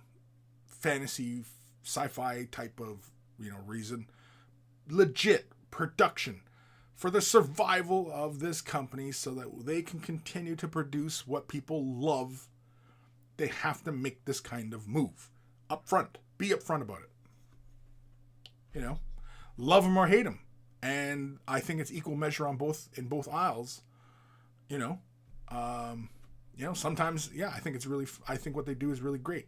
Sometimes I don't think it's really great, But whatever. James Kent. Namarti Reavers are the base for the thrall of my Vampire Blood Bowl team. I didn't realize the eyes weren't there until I went to paint them. Yeah, they don't have eyeballs. They're blind. Fire Drake 18 just popped in. We playing Smash Hammer. I love a good GW bashing. Is that what it's called? Is that when we start on the GW bash wagon, we'll call it Smash Hammer? Yeah. Good session of Smash Hammer. Just start bitching about everything. Excuse me. No fucks given. Because they've kept Firstborns around, they fucked themselves on rules balance and logical empirical precedent on how the Primaris are equipped. Oh, definitely, right? Definitely. They should have just, just like Age of Sigmar, they should have just ripped the Band-Aid. Yes, there was a ton of backlash, but ultimately, people love Age of Sigmar. Is Age of Sigmar more popular than Warhammer Fantasy? I would argue yes. Are more people playing Age of Sigmar than Warhammer Fantasy? I think yes. Does Age of Sigmar have better looking models than Warhammer Fantasy? Emphatically, I would argue yes. So, Age of Sigmar ultimately is better than Warhammer 40,000. Or Fantasy. It might even be better than Warhammer 40,000. They're basically the same rules, almost, right? And, yeah. With Warhammer 40,000, they should have just ripped that Band-Aid. Yeah, fuck Space Marines. Fuck your big, huge collection of Space Marines. Because it was just like all the fantasy players. Because, people don't realize who never played Warhammer Fantasy. You have to buy a shit ton of models just for one unit. Like, you had to have like 60 dudes just for a decent, unit of guys. You know what I mean? Like, you had to spend, and that was just one unit of dudes, and you had to have 60 models in the unit, and it moves like this big brick, and it was one of the reasons why I didn't really get into fantasy too. Like, I played Bretonnians just because it was interesting, and they also had that nice lance formation when I got into them, and I thought that was kick ass. But they got rid of that. They got rid of the kick ass so that. I don't know reasons. I don't know why they make. I don't know why they make these decisions. I would like somebody to explain this to me. Somebody, please explain some of these things to me. Mike Grimshaw, episode 325. It's all about Primaris double penetrators from here. Double penetrators, love it. That's. It's gonna be those aggressors with like the laser, the turbo penetrator laser. He's gonna carry one of those under each arm, and he'll be the double penetrator. That's it. That's the Primaris double penetrator. That's it. We've already solved the mystery. We've already got it. We already know what the future models coming down the pipe are. It's the Primaris double penetrator. I hear you. Fire drinking Dean. Crap, forgot to send an email. Stupid. The Gim, just bring back the squats. Sure, why not? Right? And for a while it seemed like, they possibly would, right? With Battlefleet Gothic, the Demiurge, they read like they are the dwarves, the squats in Warhammer 40,000. And, I thought that would be kind of fun that, just bring them in as the Demiurge, They don't have to call them squats or dwarves. They're just the Demiurge. These aliens who are kind of human-like, but really squat. They don't literally squat. Although I guess literally they are. But anyway. Ruben Matnoff. Actually, AOS's rules are even better than 40k in my opinion. Really? Okay. See, I have not played a lot of Age of Sigmar, so I can't say one or the other. I'm basically like a little bit of a creeper looking in through the window and steaming it up while watching, kind of thing. I have my Deepkin, but I haven't finished them yet. I barely started them. It's just the setting that's failing to pull me in. I'm a sci-fi lover over fantasy person. And hey, everyone. Yeah, I agree, Roman. That's the other one too with Age of Sigmar. But Age of Sigmar, it's not like Lord of the Rings type fantasy, right? Like, it's not Tolkien type of fantasy, elves, humans, knights, and stuff like that. It's not that. It's different. And the beauty of being different is that it can go anywhere. It's free to be anything and everything. So within Age of Sigmar, there is no reason with all the realms and all the freaky deaky stuff going on, there is no reason that they can't, like, Stormcast Eternals can't fight Space Marines or fight Eldar or the Deepkin take on Tyranids. There is no reason that kind of battle could not occur within Age of Sigmar. Because it's all freaky deakiness, right? So it's free. It's completely free. And they're free to make up whatever the hell they want. They don't have to confine themselves to anything. Versus Warhammer 40,000, where they've built this nice little box, and now they have to live within this little box. And then when you start changing things, people go, "Oh, don't change that." And I'm guilty of that as well. But they're in a little box, and the more and more they explain about the box, the smaller and smaller that box gets. Versus Age of Sigmar, which is completely wide open. They haven't even, like, it's not even a box, it's a cloud, and it can be anything. It can go anywhere. The story can go anywhere. The introduction of new aliens or new factions within the universe, it can go anywhere. It can pull from the past, it can pull from the future, it can pull from different genres, right? Age of Sigmar can literally go anywhere. Warhammer 40,000 is a little box. And every time they explain something and say, "Oh, well, there was a great mystery, but now it's this." Well, they made the box a little smaller. Oh, and then there's the mystery of these things gobbling up holes in the galaxy. But it's really this. A little bit smaller, right? And I think that's unfortunate. They shouldn't do that. Because again, like I said, they make it smaller and smaller and smaller every time they do that kind of crap. So, yeah. Anyway. No fucks given. I think GW should change gears on 40k and make the games most competitive at the 1,000 and 1,200 points. Lots of players, especially new ones, definitely get down more on Age of Sigmar sized games. Yeah, I guess. I don't know. Also, every Age of Sigmar player I know has multiple factions because it's easier to make armies. Interesting. When players can make armies relatively quickly, they always buy more and get more invested. It's why I have 5 Necromunda gangs. Very true. Very true. Yes, I can agree with that. I can agree with that. I have like a bunch of gangs. I haven't assembled them all, but yeah, I've got a bunch of gangs. My Age of Sigmar stuff. I've got Deepkin. I do intend to get around to my Deepkin.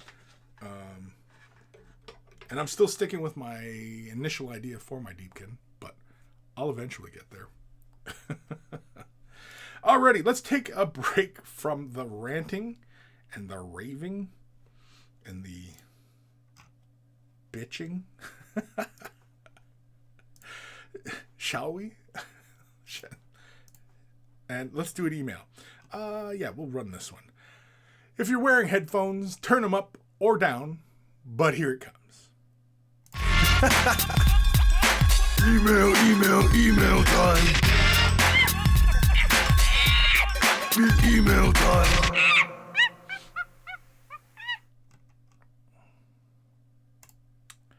This one is from our good buddy Scott Radum.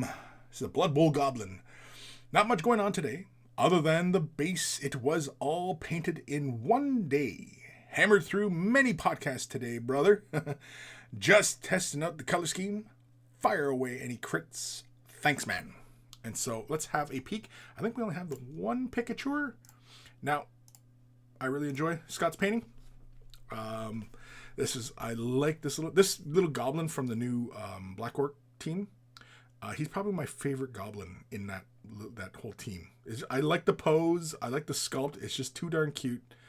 And yeah, this is kind of thing where I'm like, yeah, where's the plushie of this guy, right? Where's the little, because he has almost this little Yoda quality to him. Half his face is kind of obscured by his armor.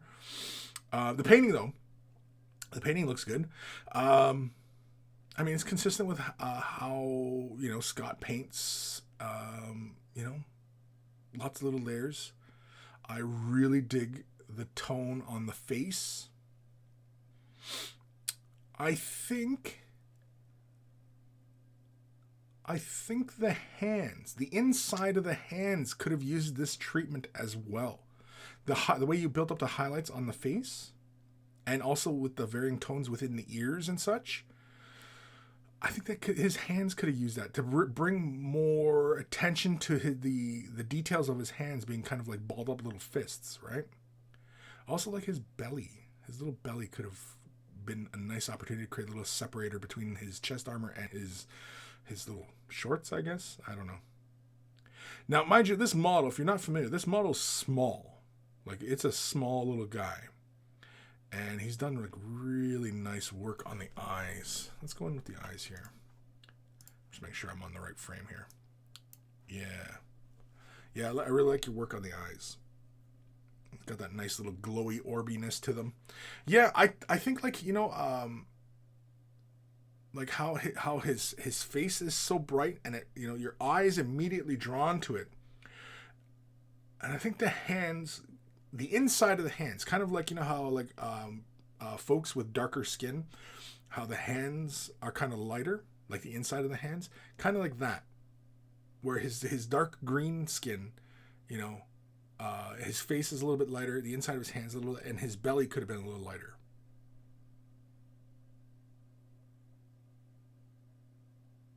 I like the weathering on the purple though.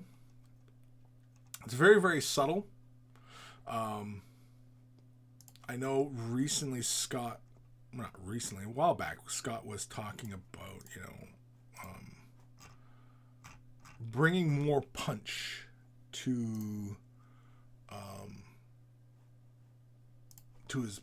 his models and stuff like that. And yeah, like, he's painting them like a painter would versus painting them like a gamer would. And a gamer, most likely, because you're playing a sports game, would have painted them up in bold colors. Now, I'm not saying that you couldn't do that kind of work on the flesh like that little guy, but, you know, yeah, I think that, like, the team colors could have been a lot bolder. And it actually might have been fairly interesting to do something like that, where you have this juxtaposition of, you know, very, very subtle tones next to bold tones on the same model. I don't know if you really get that anywhere. Like, does anybody kind of do that kind of thing? I'm sure somebody's doing it. Where you have, say, for example, well, I guess you probably see it a lot, I guess, in Space Marines. Where you'll have, like, a subtle flesh tone on the face, but then you'll have bold color in the armor, right? I guess that's kind of example of that kind of painting, where you have more subtle use of color, blends in tone, versus using a bold color right next to it, you know. And, you know, yeah, because even the purple on that goblin is fairly subdued, and it's not a vibrant purple, you know. Even the green of his flesh, which is really fantastic. But I mean, it's pretty consistent with how Scott paints, and so I think it's really great. And yeah, I don't think, like, if you're painting these up for just for shits and giggles, carry on. If you're going to be gaming with these guys, I don't think you should be afraid to use some bolder colors, especially for the uniforms. On the flesh, keep going with like that, because that looks really cool. But yeah. Oh, excuse me. Oh, burp. I should have pulled the mic right up so you guys can hear that one. That was like right in the chest. Anyway. That was buried deep right in my core. Congo. Yeah, Age of Sigmar army building is pretty simple. Yes. The Gim. Off the bed. Eldar suck. Aaron Siege. I always looked at Age of Sigmar, instead of being Tolkien fantasy, as being more of a Roman Greek mythology type of fantasy. Sure. Yeah. It's, I mean, Age of Sigmar, it's everywhere. It's anywhere. Again, Age of Sigmar can go anywhere, which is the beauty of that, you know, because it's brand new. Well, not brand new, but it's newer, and it can go anywhere it wants. It can be as imaginative as it wants. Anything weird and wacky can fit within the universe, and, you know, it can work. Hell, what is Age of Sigmar? Within the realms of, other than being broadly defined as fantasy, what genre of fantasy does Age of Sigmar fit into? It's not steampunk. It's not, man, I don't even know what all the genres would be. Is it sci-fi? Does it fall within the realm of sci-fi? I don't know. It could, I suppose. Right? Where does it fall? Or is it something genuinely new? Right? It's interesting. No fucks given. Also, Age of Sigmar has a really good app. How did they fuck up the 40K app? I don't know. I think I'm going to cancel my 40K app because they have not put out an army builder. Let me check. Let me check right now. I'm checking the thing right now. And yeah, I still have all my rules, everything like that. Battleforge, coming soon. Forge armies, master rules, wage war. Your army list creator will be arriving right here very soon, so watch this space. It's been months. Yeah, I think I'm probably going to cancel that. I haven't canceled yet, believe it or not. I've been, you know, because I bought into very soon, and I'm not hearing very soon. So I'm not seeing very soon. I mean, it's been months and months. So, yeah. And I'm, you know, essentially right now I'm paying for a bunch of rules. You know. But yeah, it's not doing me any good. I don't understand why they just don't do like an all-in-one. If you do Age of Sigmar, you click this way. 40k, click this way. Necromunda, click this way. You know, Blood Bowl, click this way. Like, I don't understand why they just don't do it as an all-in-one. Sure, you can break up the subscription.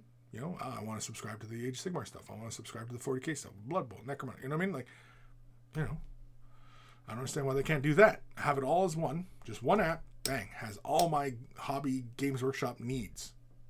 You know? I'm not sure why these are such difficult things to do. Mind you, I'm not a programmer, so I'm sure some of you out there who are programmers can tell me why it's so difficult. But apparently, yeah. So yeah, I think I'm going to probably cancel my subscription because right now it does me no good. And I'm paying like, I think $7 Canadian for it. So CW Kreiner. Age of Sigmar, small, laughs in 146 Model Legion of Nagash. Okay. Oh, like the game size? Like 1,000, like 1,200 points? 146 models at 1,200 points? Is that what you're saying? I don't know what you're saying. CW, what are you saying? Mike Grimshaw, I always saw Age of Sigmar as post-apocalyptic fantasy. Interesting, yes. That would be a very literal description of what Age of Sigmar is, yeah. Because it's the end of the fantasy world. So it's a post-apocalyptic fantasy. Interesting. I kind of like that, post-apocalyptic fantasy.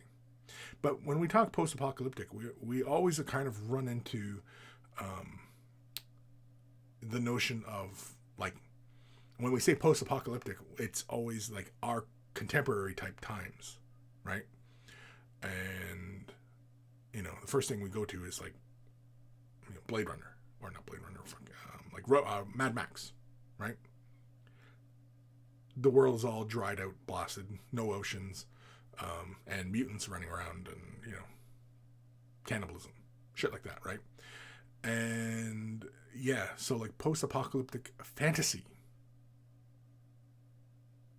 would by that title alone, it sounds more like, you know, contemporary times, but like if elves and orcs and things were in our own time period, kind of thing.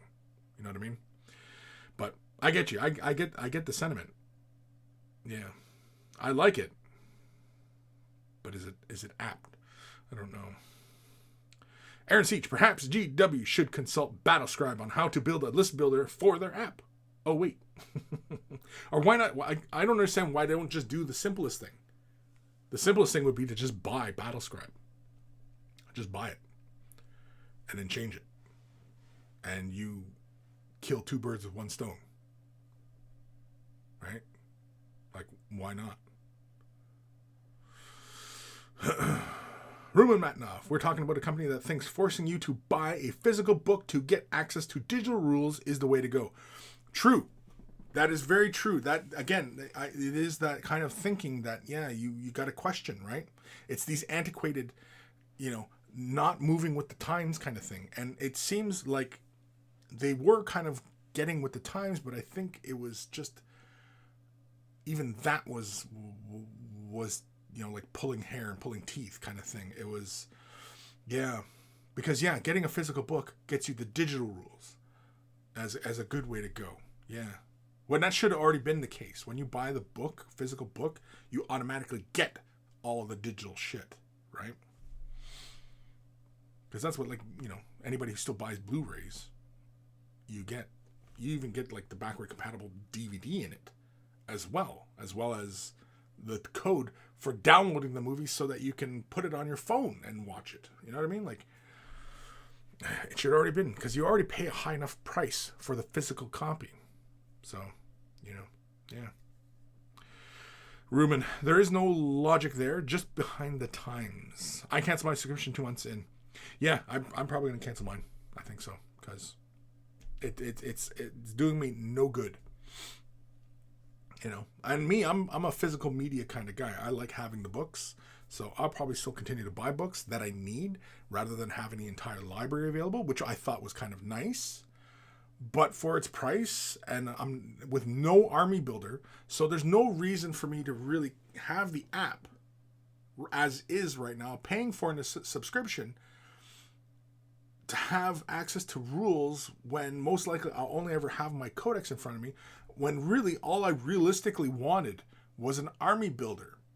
A nice shiny Warhammer 40k with all the little skulls and eagle wings and hammers and stuff like that in the, you know, in the graphics. That's all I wanted, with nice little pretty pictures from the magazines and the books and everything like that, and then just plug it all in and had this nice pretty looking little army builder. That's all I wanted from the app. I didn't give a shit about having all the rules available. That was gravy. You know, I didn't give a shit about having all the frequently asked questions in one place. Again, more gravy. Those are great assets, but they are secondary to having the actual army builder and having all that shit in one place. That's what I cared about. And so far, they have not delivered on that. So, you know, it's kind of sad. It's disappointing, really, was what it is. That's the only other word. It's disappointing. What time we at here? Holy cramoles, we got 17 minutes left of the show. No fucks given. Also, AOS reminds me more of a MMO RPG setting. You travel around the map, and each area has specific enemies living there versus human chaos owning everything, and the other races barely survive. Sure. But what is that? Yeah. But what is that genre called? Like, what genre does Age of Sigmar occupy? Or is it its own kind of thing? Mike Grimshaw. But for fantasy, the old world was their modern contemporary time. I think you just need to look at it from their point of view. Sure. But describing it to somebody who's not familiar with it and saying it's post-apocalyptic fantasy, the first thing they're going to think of is Mad Max. That's my point. I get it, but you already have to be climatized to that environment to understand the context of that title, right? Versus, you know, its usage. That's what I meant. That's all. But I get you. I mean, you know, I get it. Night Warden Gaming. I also like how you can buy the digital-only Battle Tome for half the price of the hardback. I like the Age of Sigmar app. Allows you to buy only digital version and half the price of the hardback. Yeah, I have not even looked at the Age of Sigmar app. I have no idea. Everybody in Age of Sigmar is probably living the high life, I guess. I don't know. I think also with the app, like in the Warhammer 40k side of things, I wish the book was a complete book. It was more like the PDF or even the, what is that called? The digital version where you can, you know, you can click on, it has like hyperlinking in it. It was something like that. And if you had, you know, access to all of that, I think that would be really cool. Along with basically having the app, the Army Builder, hyperlink to the codexes. Like, you know, this sounds like some simple HTML type shit to me. But what do I know? I'm not a programmer, so, you know, it might be rocket science for all I know. I doubt it, but Lord Krabby, I wish they did Teenage Mutant Ninja Turtle board game similar to the Batman and Marvel Avengers game. A lot of fun. Good party game. Okay. Fire J18, I just sent an email. I hope it's not too late. It might be. I don't know. I haven't seen it. I don't see anything showing up in my email. I don't see anything. Let's refresh. Refreshing. I don't see shit, bud. Don't see. Did you send it to the wrong email? No. You sent it to Kris at wayofthebrush.com. The central hub of all that. Anyway. Ruben Matnoff. I've been exclusively digital since the start of 8th. Just don't want to lug around books. Oh yeah, totally. Now there's no option to get those rules for people like me. Yeah. Exactly. Like it's... Yeah. man, they got to contemporize, right? You know, get with the times. Everything is digital. Everything's off of our freaking phones, right? Like, just make it for our freaking phones. Just make it. Just do it. That's all you got to do, right? Doesn't make a lot of sense. Again, what is the thinking here? I would love for somebody in the know, legit in the know, like somebody who actually works in the studio, to fill me in on some of this decision making process and of the past and currently, because you know, help me get back on board here, because sometimes I'm like what the like Uriel Ventress, new Space Marine. We needed another Space Marine. We needed Uriel Ventress. I mean, I know. I'd seen all over the internet. I'd seen it all over the place. Everybody was crying, screaming, pleading. We need Uriel Ventress. We need a model for that guy. Our games of Warhammer 40,000 are not complete until we have that model. And Games Workshop heard that cry. And they answered. And they delivered. So, bravo. Bravo. No Fucks Given AOS is more like Elder Scrolls or Warcraft. Well, even Warcraft is more like fantasy, because it's orcs, elves, humans, It still has all those classic tropes. Whereas Age of Sigmar, it's a little looser with the older fantasy trope. It has its roots there, but it's not there. You know what I mean? Like, it's not the same. Superficially, I suppose it is similar, but yeah. Anyway. Ruben Matnoff even asked their official support, any plans for digital rules? Nothing. So, I'm not going to play your game anymore. Yeah, exactly, right? Because, I mean, like, yeah, who wants to lug around a bunch of books? Sitting at home, by the fireplace, glass of wine, some, music playing in the background. It's an evening. It's after dinner. Sit there, open up your book, and start reading the background, reading the rules. You know what I mean? Sure. Do I want to take that gigantic tome with me to a game, to my buddy's house, to a match play, to an event? Do I want to bring around all these frickin' books? No, you don't. Especially if you're traveling by plane. You don't want to be bringing all this crap with you. If you're going traveling, going to tournaments, going to big events, you don't want this crap. You want to be light, mobile, on your mobile. I get it. Risk. Hi, from Paris, France. Paris, France. Bonjour. That's probably the worst French. And you know what? I took French because I'm in Canada, but now from what I understand, those in France hear Canadian French, and they say it's not the same. But anyway, not to open up a whole can of worms, or a whole other can of worms. Night Warden Gaming, being more of a collect and paint guy and not really a player, I believe the Age of Sigmar app has an army builder for less than the 40k version. Interesting. I'm sure that'll change as Age of, you know what I mean? Like, Age of Sigmar wants more enticements to get players involved, and you know what I mean? Then, once you're hooked, once they got their hooks in you, just like a drug dealer, right? Once they got their hooks in you, price goes up. So, yeah. Oh, here we go. Okay. Fire Jerk 18's email finally came through. Yeah, let's do another email. We'll do this one. If you're wearing headphones, turn them up or down, but here it comes.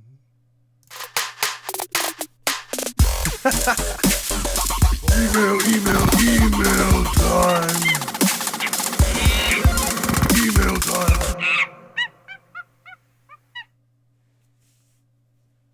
Oh, damn, the music stopped. And this one is from Fire Drake 18. Hello, Kris and Monkeys. Last minute pictures of my Marvel Crisis Protocol. Still cleaning up the models, and I did work on Red Skull, some to tone down the brightness. Oh, yes, because we talked about the OSL last time. Thanks in advance for any critiques or advice. Fire Drake 18, sent from his galaxy. From your galaxy. Wait, what galaxy am I in? You're not in the same galaxy as me? It says he sent from his galaxy. What fucking galaxy is he in? I know, it's kind of a fucking dumb dad joke, eh? Ah, Red Skull. Yes. Now, okay. First off, let's address the Red Skull in the room. What you need to do is bring up. I think the OSL on his jacket and his face is good. I don't think it needs to go as far across his chest as it does, but it's not wrong. It doesn't read wrong either. But I don't think it needs to be that intense, especially if his leather, which I'm pretty sure it's like a leather jacket he's wearing, would be kind of glossy. If you ever see like leather coats, especially like, you know, because like the SS officers wear that really shiny leather, I think your highlights on there would be a little tighter. They wouldn't be as broad. And I think the Tesseract, the cube itself, should go a little bit more brighter. That level of blue, but just simply add white and reference loosely what it looks like in, say, cartoon or in the comics or even in the movies to get the ideas on where to lay your color down. It doesn't have to be as straightforward as, say, edge highlighting it.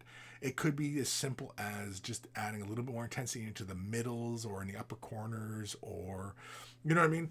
Because again, you're drawing your inspirations from comic book sources. Why not just simply paint them like the comic book we see in the comic book? Oh, excuse me. Got all sorts of burps today. Very, very cool. I like the Marvel. I like Spider-Man.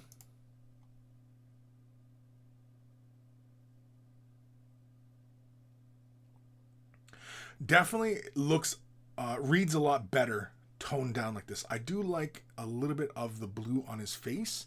I don't think it needed to push as far back along his jawline. I think a little spot on his chin, a little bit on his cheek, a little bit on his brow, maybe a touch on his lip, but I don't think it needed to go all the way back his jawline like that. I do like the level of intensity, but yeah. Whoa. Kingpin? How does Kingpin even fit through that door? He's huge. And Bane and Captain America are doing like Pilates? Is that what's going on here? They're doing freaking Pilates, man. Yeah, I think Red Skull. Oh, Doctor Strange looks cool. I like the Doctor Strange. That's good. I think your work on the Red Skull was really good. I think your highlights on Red Skull's jacket could have been a little tighter. Now, mind you, I mean, you're painting these guys for tabletop, so, you know, it gets the point across. But yeah, if you were painting this up, like your work on Kingpin is really nice and clean, you know, and your highlights like on Kingpin's pants are really good, and you got like really good transitions going on like near the bottom of his feet, and I'd like to see that kind of attention on Red Skull. I think the highlights on Red Skull's jacket, like especially on like the lower part, you know, and the way the blue plays on the surface, yeah, the highlights would definitely be a little thinner. Captain America's Pilates class, apparently, with Bane. I like Captain America, though. He looks good. Nice and clean. I mean, these are all really great paint jobs.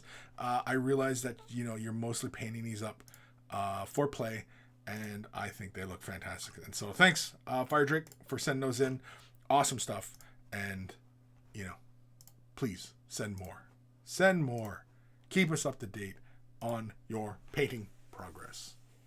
Where am I? In the comments. I don't know. Wilhelm Enberg. It's sad that we can't buy digital edition of codexes. I have never time to go to a store and buy one, and I won't in a long time buy anything new stuff, so I won't just order one book. Right. Yeah, I get you. Like, yeah, especially if, you know, you don't, you know, if for whatever reason you just don't go out and shop and you prefer to shop online. You just prefer to shop online. Same here. I prefer to shop online as well. I don't like going to malls and things like that. That just irks me. Being around strangers and shit like that is just, no. Not that I'm agoraphobe or anything like that, but it's just, people annoy me. And I don't like going to stores.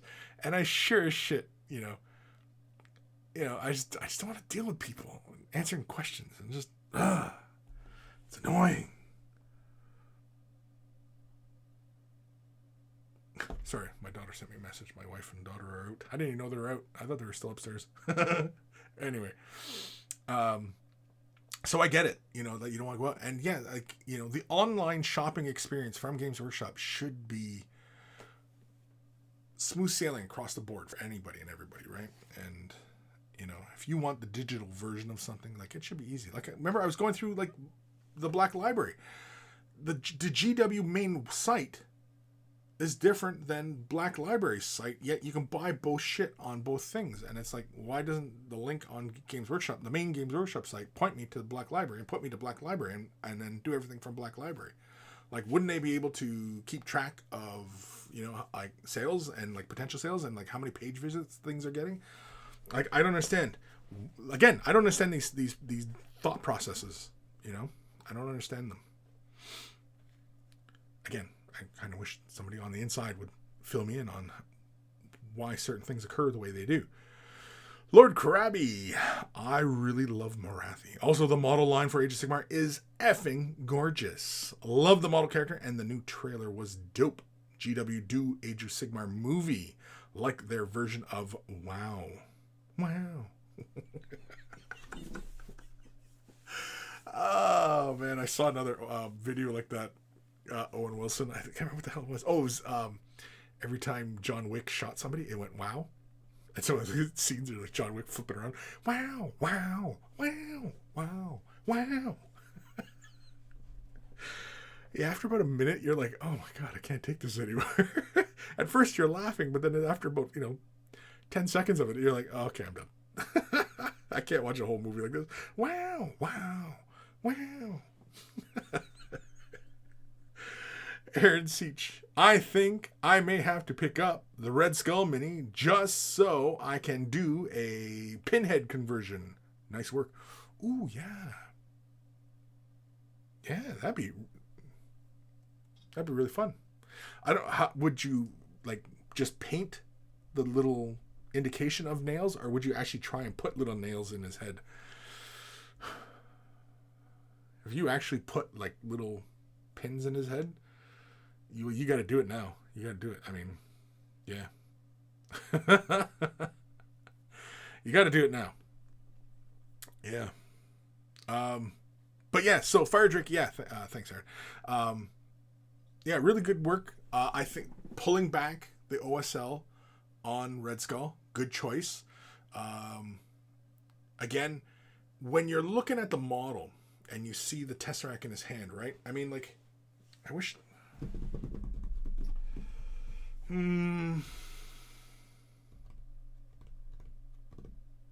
Sorry, I'm just trying to think of how I can illustrate my point here about how, we talked about it last episode, how, imagining that sphere, right, around the Tesseract. So bright white would be really close to the Tesseract, and then outside from that would be a lighter blue, and then darker blue, and then a darker blue, and darker blue, right? And it's a gradient all the way out. So, and what I was talking about on, the highlights on his jacket, because it's glossy, and anytime you want a surface to look like it's shiny, refine your highlights. Get smaller transitions on surfaces, right? And oftentimes when you have a shinier surface, you have harsher white highlights. So you end up with more white highlights because you're illustrating that bright shine of light, right? Reflecting off that surface. You actually will see less colors on that surface.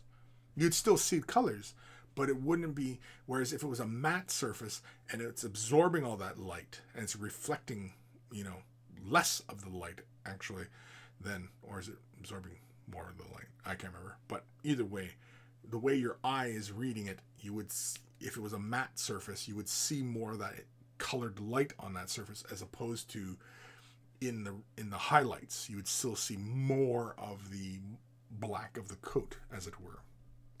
Anyway. The Gim. Someone back just to say that Jim Carrey could play Hondo. Oh, Jim Carrey is Hondo.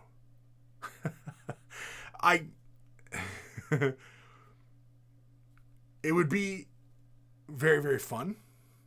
I don't know if Jim Carrey would be the best Hondo, though. He definitely could do the voice.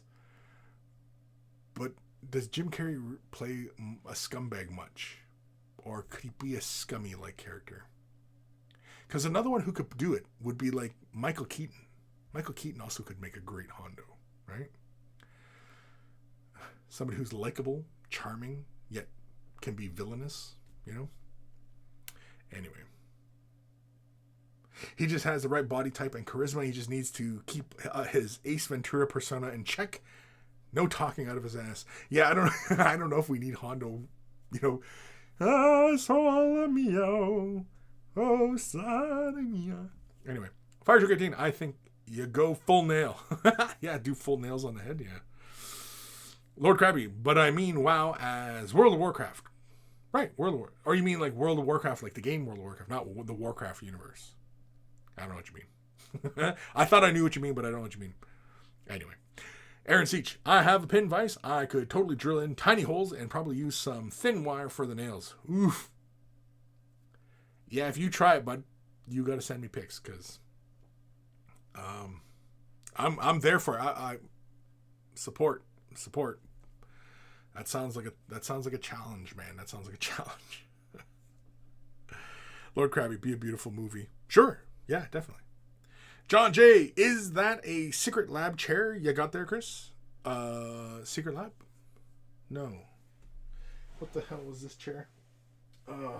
Sorry, I'm looking for the pillow. Where's the pillow? No, that's the vibrating pillow. Where the hell is the pillow that had the logo on it? Does the back of the chair have the logo? I can't remember. Oh, hold on. No, this is it just came to me. No, oh fuck, that's a fucking back pillar. It's Killer Bee.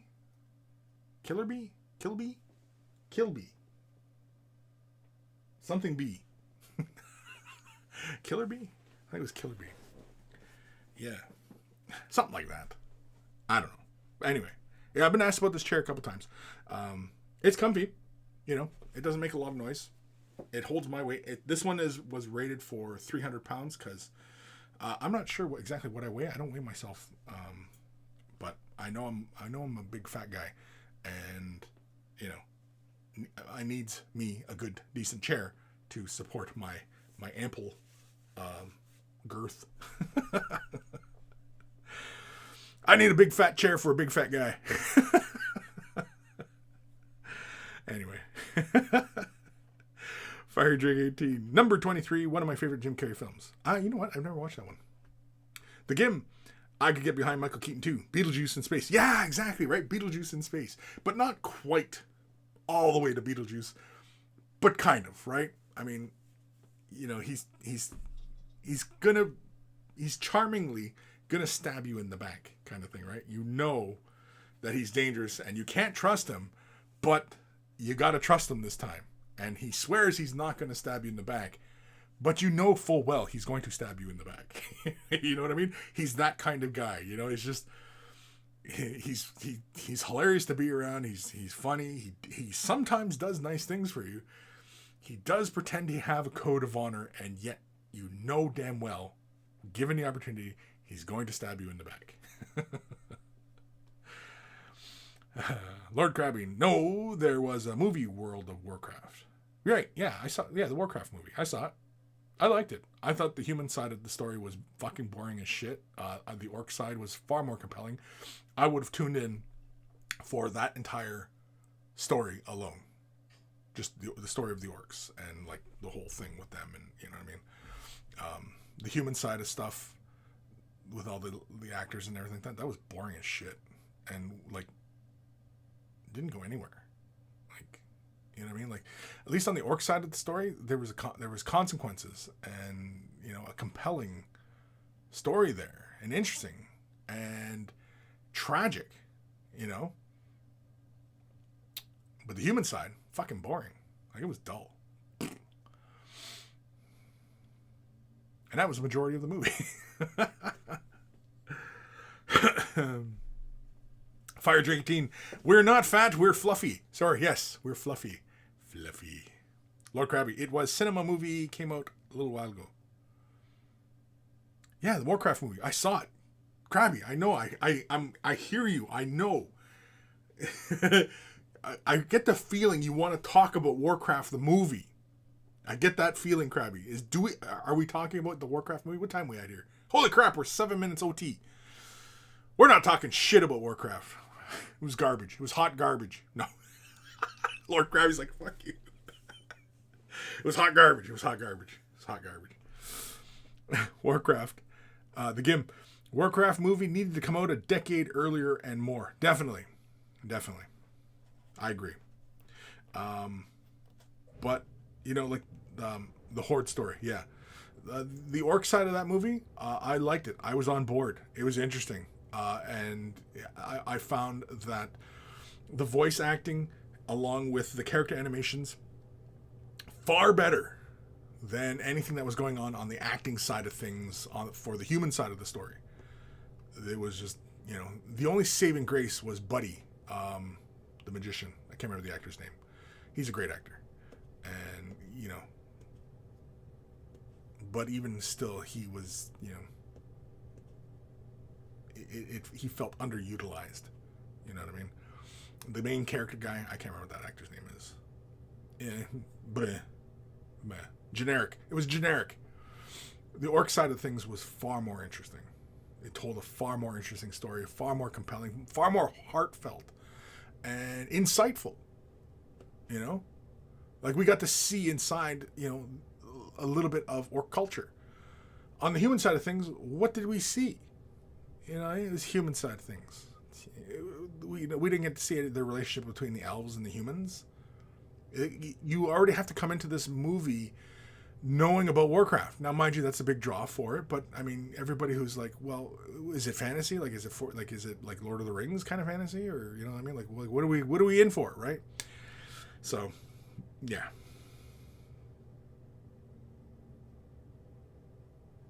Lord Krabby, the orc side was so much better for the Horde, but imagine a Morathi movie like that. About Morathi? Well, I don't know a lot about Morathi, so I'll take your word for it. I think, like, I painted Morathi, but I don't know shit about her.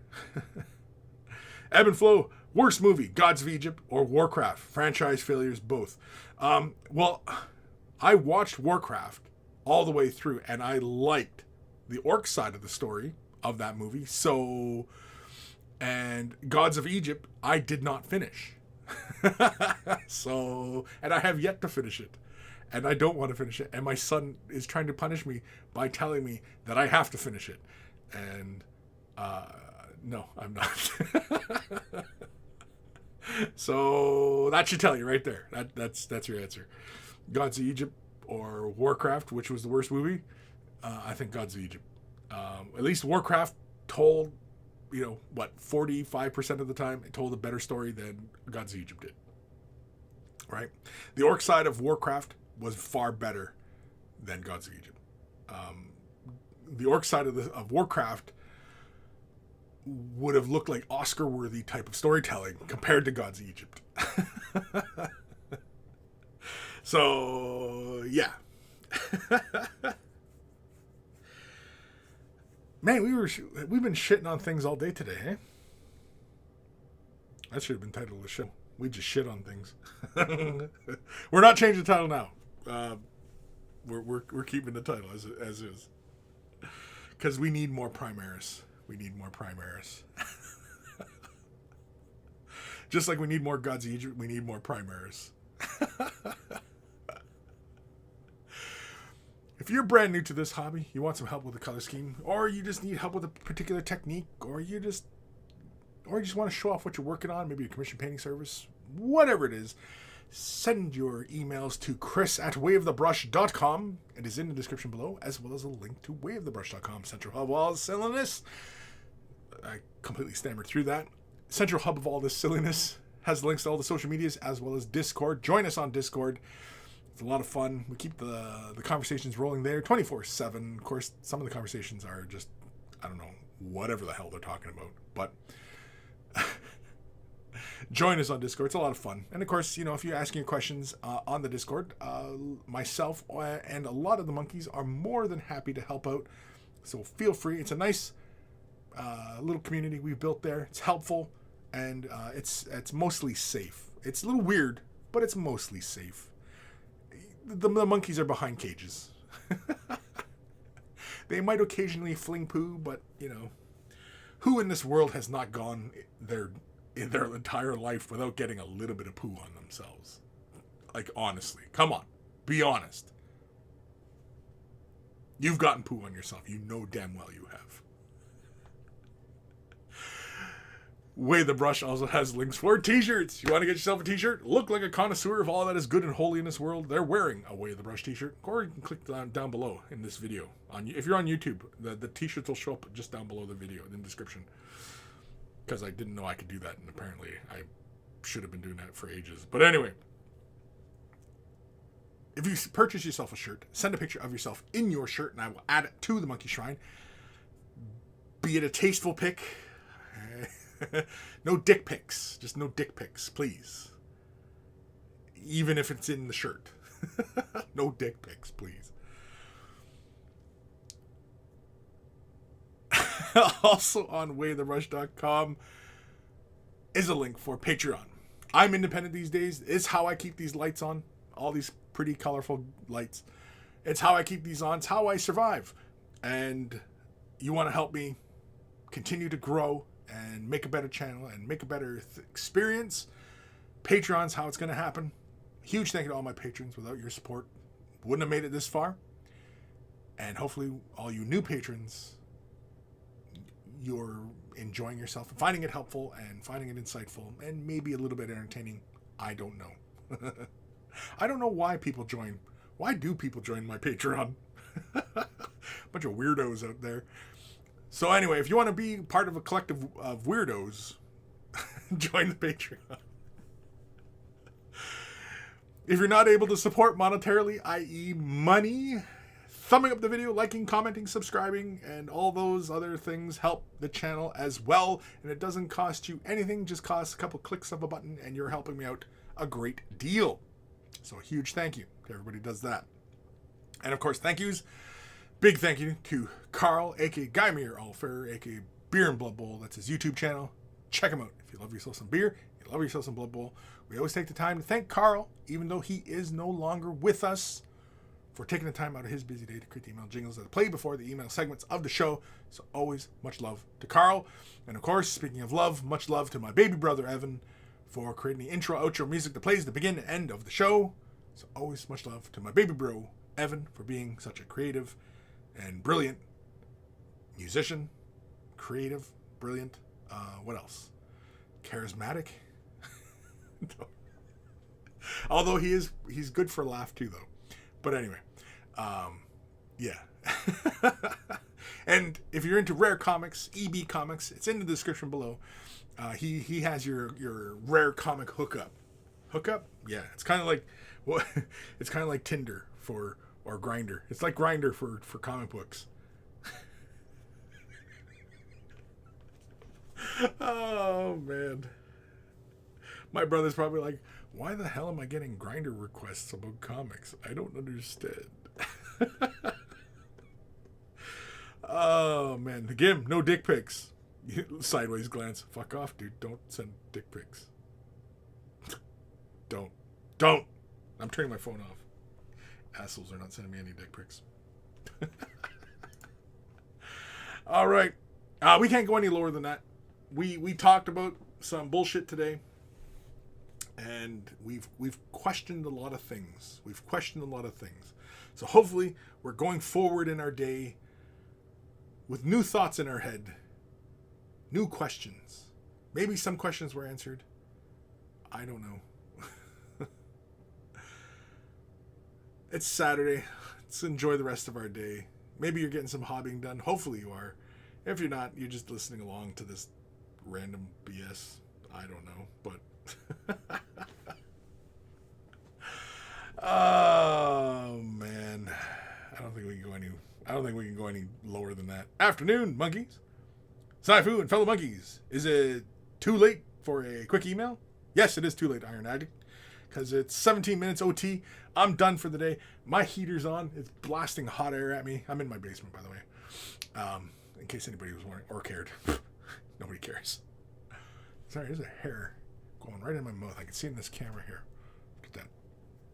You know what? Maybe for the next half hour, I'll just sit here and play with my mustache. See, it's really shiny today because of the way I pulled the hairs, so it's all, the light's really playing off the mustache today.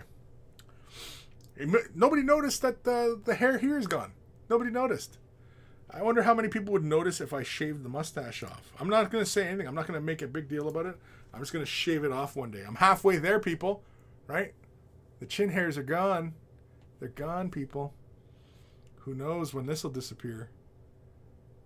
Who knows? And it was at this point Kris realized that half the people left the channel.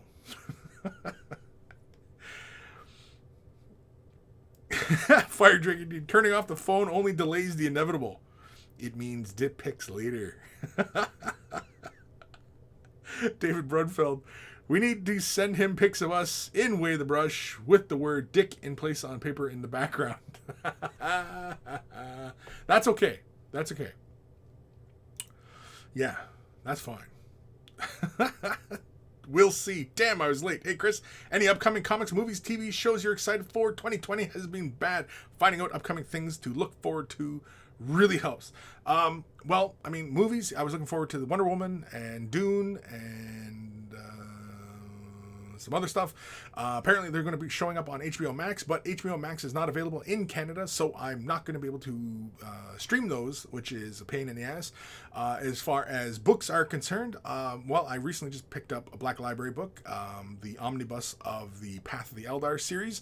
I'm rereading the first book. I only read the first book. I haven't read the other one. But I picked up the omnibus because it's got 3 stories in it. And it's just an ebook. There is no physical book for it, which is fine. But, you know, I do like physical books. But otherwise, yeah. Comics, I don't do comics these days. Yeah, TV shows, I'm watching Mandalorian. Excited for that. There's only 2 episodes left, so boo-hoo. I'm still waiting on the Falcon and Winter Soldier series. Where's that? The WandaVision, you know, that looks like it might be fun. Who knows? But I was really excited for the Falcon Winter Soldier story. Apparently, Ahsoka is supposed to be getting a spin-off. Apparently, it was confirmed that there is going to be an Ahsoka show, so that's going to be kind of cool if you're into the Star Wars side of things. But today really was just more or less bitching about everything. It was a lot of bitching going on in the show today. Iron Addict. It was at this point Kris realized his stash was so badass it captivated the eyes of the audience.